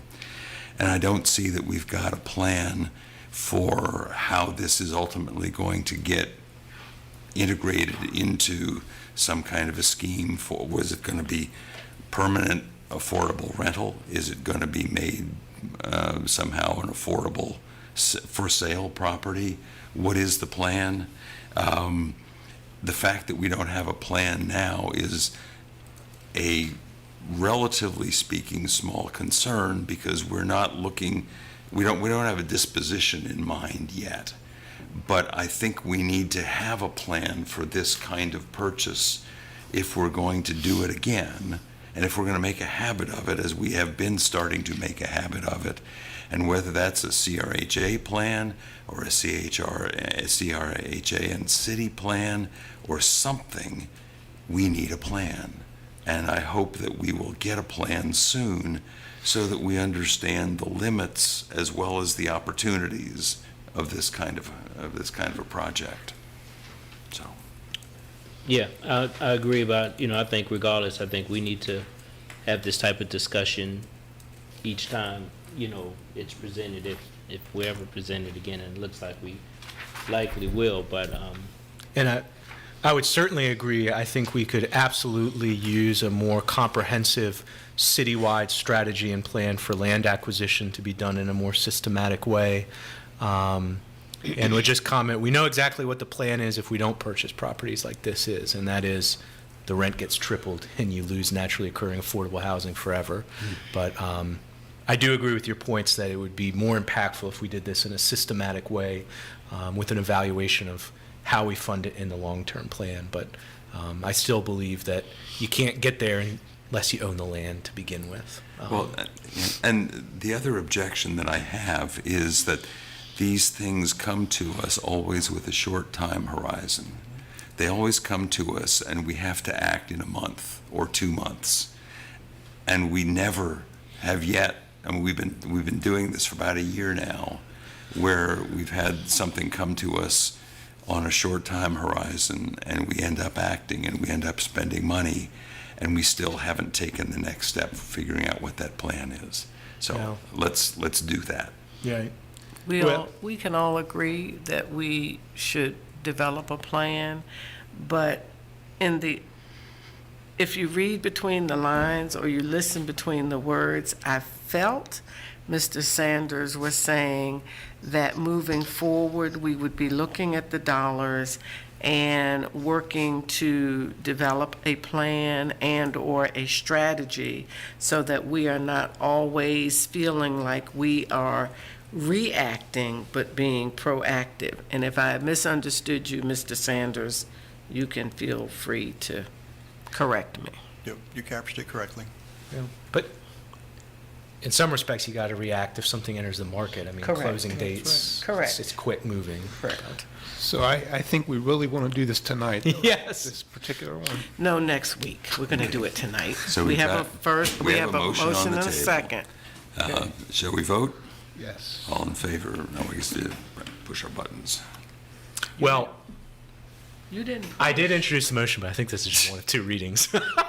Oh, is it? Yes. Oh, shoot. Oh, okay. It's done. So move it to the consent. Oh, you're right. Never mind. Sorry. He was Okay. testing us. We just wanted to June test 20th screen meeting up for a there. second reading. It's and working, yeah. You know, It's take it working. to the consent So it's agenda. going to the consent agenda. Okay. Okay, so Mr. Williams is next. Great. Okay. Go, go. All right. Next, Mr. transit. Williams. Mr. Williams.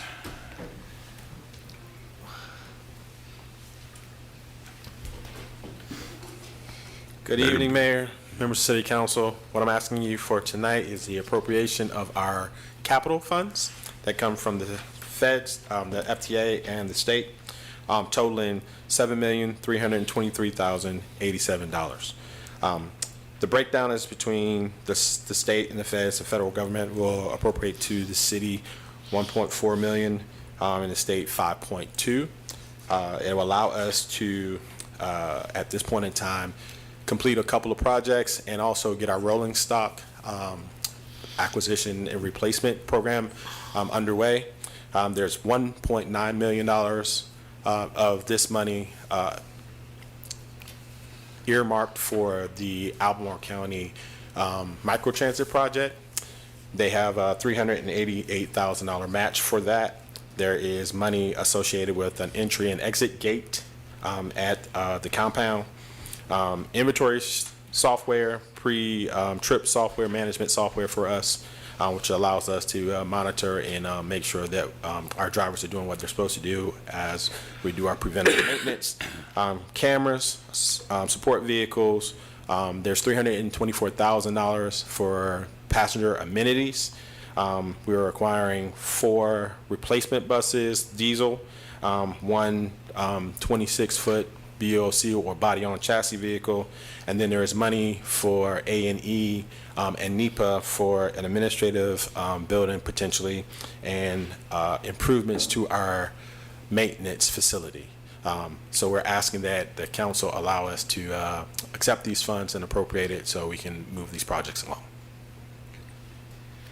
Council got questions? Yeah. I'm sorry, sir. Is this also connected? You worked out something with Jaunt, and they're getting, I'm getting these funding buckets mixed up, and I know some of it that y'all can coordinate and, so that you can, I guess, share. If you apply for it, then they can, So in this case, I believe you're referring to Jaunt was, they were potentially going to have a capital issue. But the funding, they were granted all the funding that they requested, so therefore they don't have a funding issue coming up. I got it. This is actually for FY federal fiscal 22 and the current fiscal year. The Jaunt issue is next year. But they don't have an issue, and this is allowing us to accept the federal fiscal $22 and the existing state money for this fiscal year of FY23.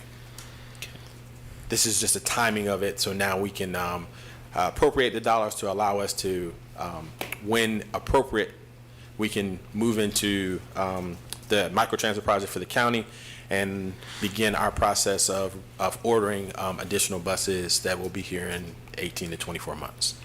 Yeah, so Mr. Williams, thank you for this. Does this make some assumptions in terms of the fuel that you plan to use?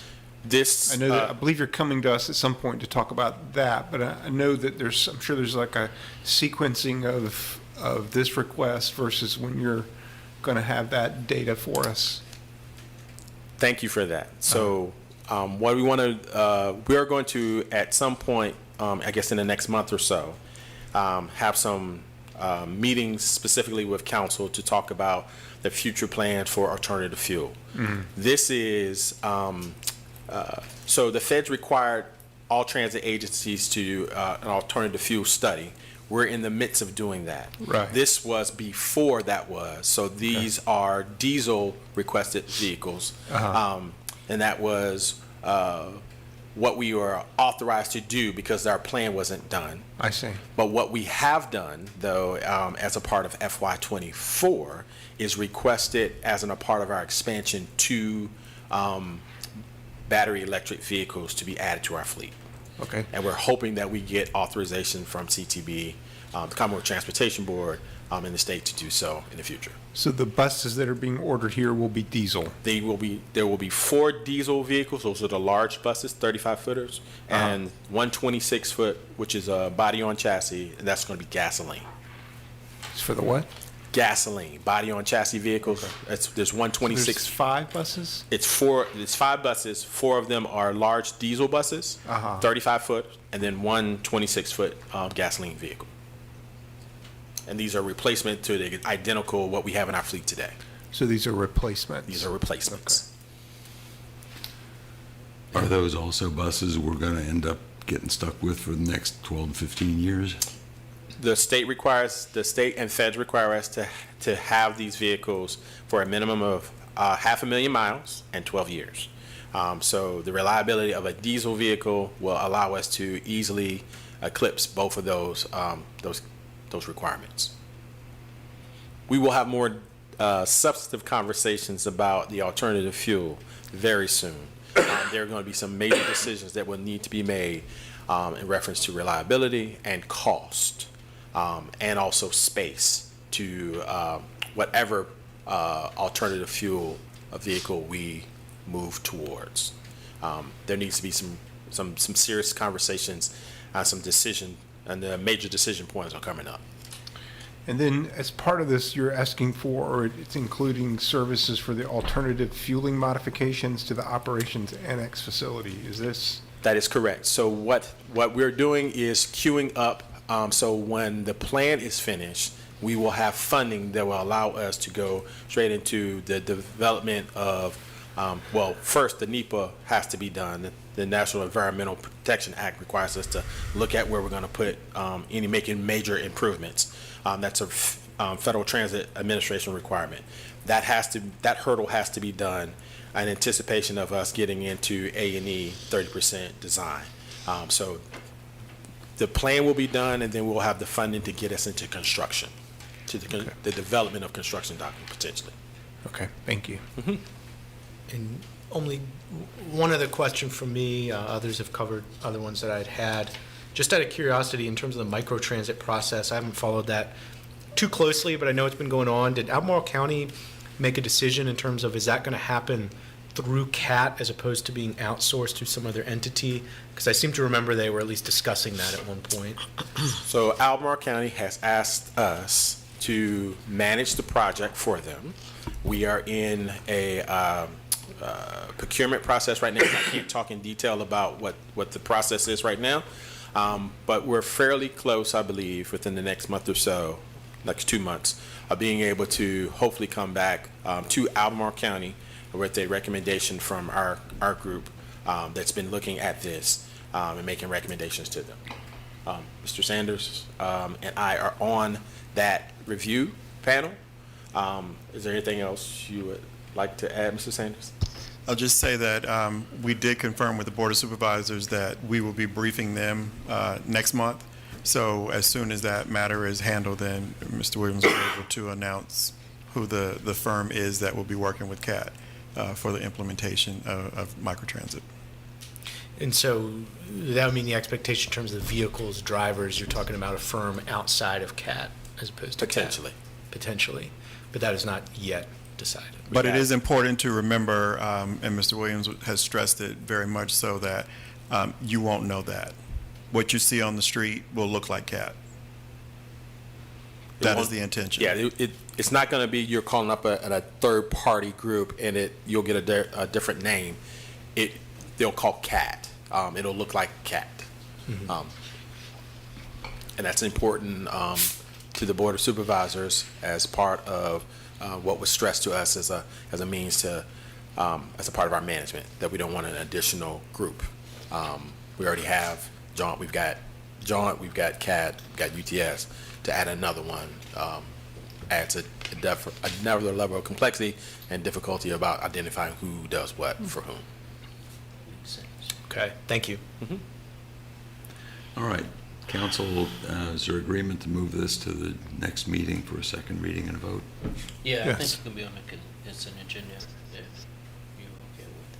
Yeah, I am. Consent agenda. Yes, it's Consent fine. agenda? That's fine. Okay, thank you. Thank you. Next, Mr. Sanders, $5 million UVA donation. So this is an item that I've heard about since I got here. There were questions about whether or not we were still going to receive these funds. You'll remember or recall that UVA made a commitment to donate $5 million to the city in support of the West Main streetscape. And once that project was canceled, they were brought into question whether or not that commitment would be upheld. I've spent a great deal of time having conversations with UVA, and with Mr. Rogers' support and help, we were able to have the conversations with the leadership at the university. They made the commitment to follow through with that $5 million in association or in conjunction with the work that I've done with our team with VDOT, and making sure that our portfolio has been sufficiently rebooted to get things moving, get projects done. Some discovery was found in regards to our budgets being out of whack for the Emmett streetscape and Fontaine Avenue streetscapes. This $5 million coming through will actually make it possible for both of those projects to come back in line budget-wise to ensure that they move forward. So we are able to commit to that with the appropriation of these funds as they're provided to the city. Council have any questions? I just want to note that I work for the university. That doesn't pose any problem in my own conscience or minds in terms of this action, but I did want to note that. I also wanted to thank Mr. Sanders and the others who've been so dogged in figuring this out. I know that it's taken a long time, and I'm grateful for your work and for the people over at the university for honoring a commitment that was made a long time ago. There's been a lot of change on the city side, but you guys have stuck with it. I appreciate it. It's a lot of money for the city, $5 million, and also for wrangling the whole VDOT project portfolio. Since I came on council a year and a few months ago, it's been something that's been talked about a lot, and you guys have stuck with it, and I'm very grateful, and the city's going to be better for it. And we're grateful to the university senior team that we work with. They stuck with it too, and we were able to work through this along with a number of issues. And it's that kind of collaboration that's essential in order for us to achieve these goals. And likewise, would want to sincerely thank staff, because I know this was not guaranteed or easy, and it was a hard-fought battle. And we'll just comment, I still think it's quite unfortunate that it's a hard-fought battle, and on the part of UVA, considered largesse to have given $5 million to a project that primarily benefits them while still not paying property tax to the tune of $15 million a year, but we'll leave that alone. Okay. So we just want to move it to the consent agenda in the next meeting? Yes. Everybody cool with that? Okay. Moving right along. Last item, $5.3 million for the acquisition of K-Tech. Mr. Rogers? This one has a long history. The Albemarle County Schools and City of Charlottesville Public Schools have been in partnership for this vocational and technical educational center since 1969. In their agreement, at various points, there was an opportunity for either to make an offer.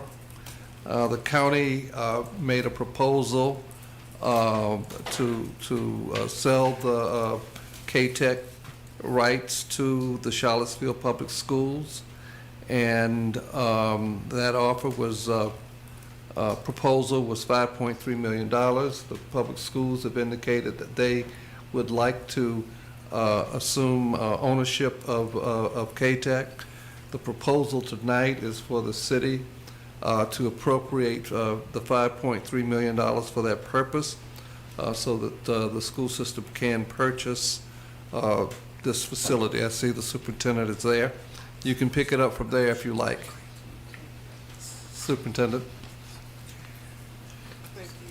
Thank you, Mr. Rogers. I think you have summarized it well with regards to how the transaction has occurred over the last year. I do think our city partners, we have commenced a considerable amount of planning over the last few weeks. So I think to that, unless someone has any additional questions, but I do think that Mr. Rogers has summarized our the process over 1 year. Yeah, I just want to say thanks to Dr. Gurley and to the others. I've seen some of the initial plans and thoughts about how y'all are going to make this work in terms of the workforce development component, and I appreciate the initiative and the fact that you guys are recognizing the importance for K-Tech, not only just for students, but also for people like my kids' age who are young adults and want to take advantage of those programs. So, yeah, I concur, and as well as Kim Powell, who I think was one of the leads with the city schools on this. I think they've done a lot of outreach to the community to get input on how to move forward, and I know that process is continuing. So thank you, Dr. Gurley, and please share our gratitude with Kim, please. Thank you, Bill. In the only question I have is, as others have said, at least my personal opinion is thinking on a 10, 15-year time horizon, this will open up very new, different opportunities and will be most successful if we're being really creative on that longer-term time horizon, which will require a lot of planning and new money from the city. And obviously, we haven't crossed that bridge yet, but I'm curious if your thought it would be necessary to have some sort of panel or committee that's bringing together school staff and city staff to brainstorm and think about that future. And does that already exist, or is that already being discussed? Yes, so thank you, Mr. Payne. We've already started that work. Mr. Rogers assembled a team, and we commenced a whiteboard session last week. But prior to last week, we had a group of stakeholders at the table together, and I do believe that we have formulated a good path forward. But you're absolutely correct. It does take a smart group of people, a think tank of people, to come together to continually think about the needs of our communities and our communities at large, and to also think about what does the future of workforce look like to support the school side and the adult side. So yes, we have started that work. We have some more sessions coming up, but ultimately we will be utilizing a task force / some advisory groups to always keep the momentum of this work forward thinking. No, very glad to hear about that collaboration. Thank you. Thank you. Thank you, Dr. Gurley, and all of your team, and thank you, Mr. Rogers, for you and all of your team for being willing to listen to Dr. Gurley when he made the proposal and the request. And the work that has gone on both sides has been a lot. We recognize it's a heavy lift, but I see this as an opportunity for those of us that live in the city or in the surrounding counties to still take advantage of all of the things that K-Tech has to offer and will offer in the future. And workforce development is important. And I feel that this will begin to be the first steps in securing workforce as it should be today, tomorrow, and moving forward. Thank you. Can we put it on the consent agenda for next week? Fine Or with me. 2 weeks from now? 2 weeks from now. Yeah. We're not meeting next week. I know you want to, but we can't. Okay, so we have agreement. Next time we're together, Leah, can we talk about it then? Oh, well, we might be together sooner than the next meeting, but yes, we may talk about it. All right. Consent agenda on June 20th. Okay. All right. General business, any other business items for consideration? Councilors, any questions for city manager to follow up on? So we had talked among ourselves about having a meeting on Thursday when we would simply it would not be, I don't know what you would call it, just a meeting for us to talk. We would go into closed session and talk about our city manager decision. And Thursday at 3. Thursday at 3 o'clock. Ms. Thomas, is that something we can make happen? Yes. Okay. Of course so. All right. So Amazing. I have great confidence. All right, so we will make that happen. And as usual, we will come into open session just long enough to say we're going into closed session. And we'll come out of closed session just long enough to say, we just did that. Okay. It's the new norm. And we're now at the final speaking opportunity for members of the public.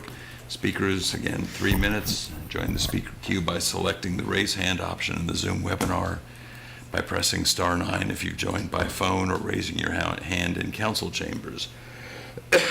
We will alternate between in-person and virtual speakers. Anyone wish to speak? Anybody online?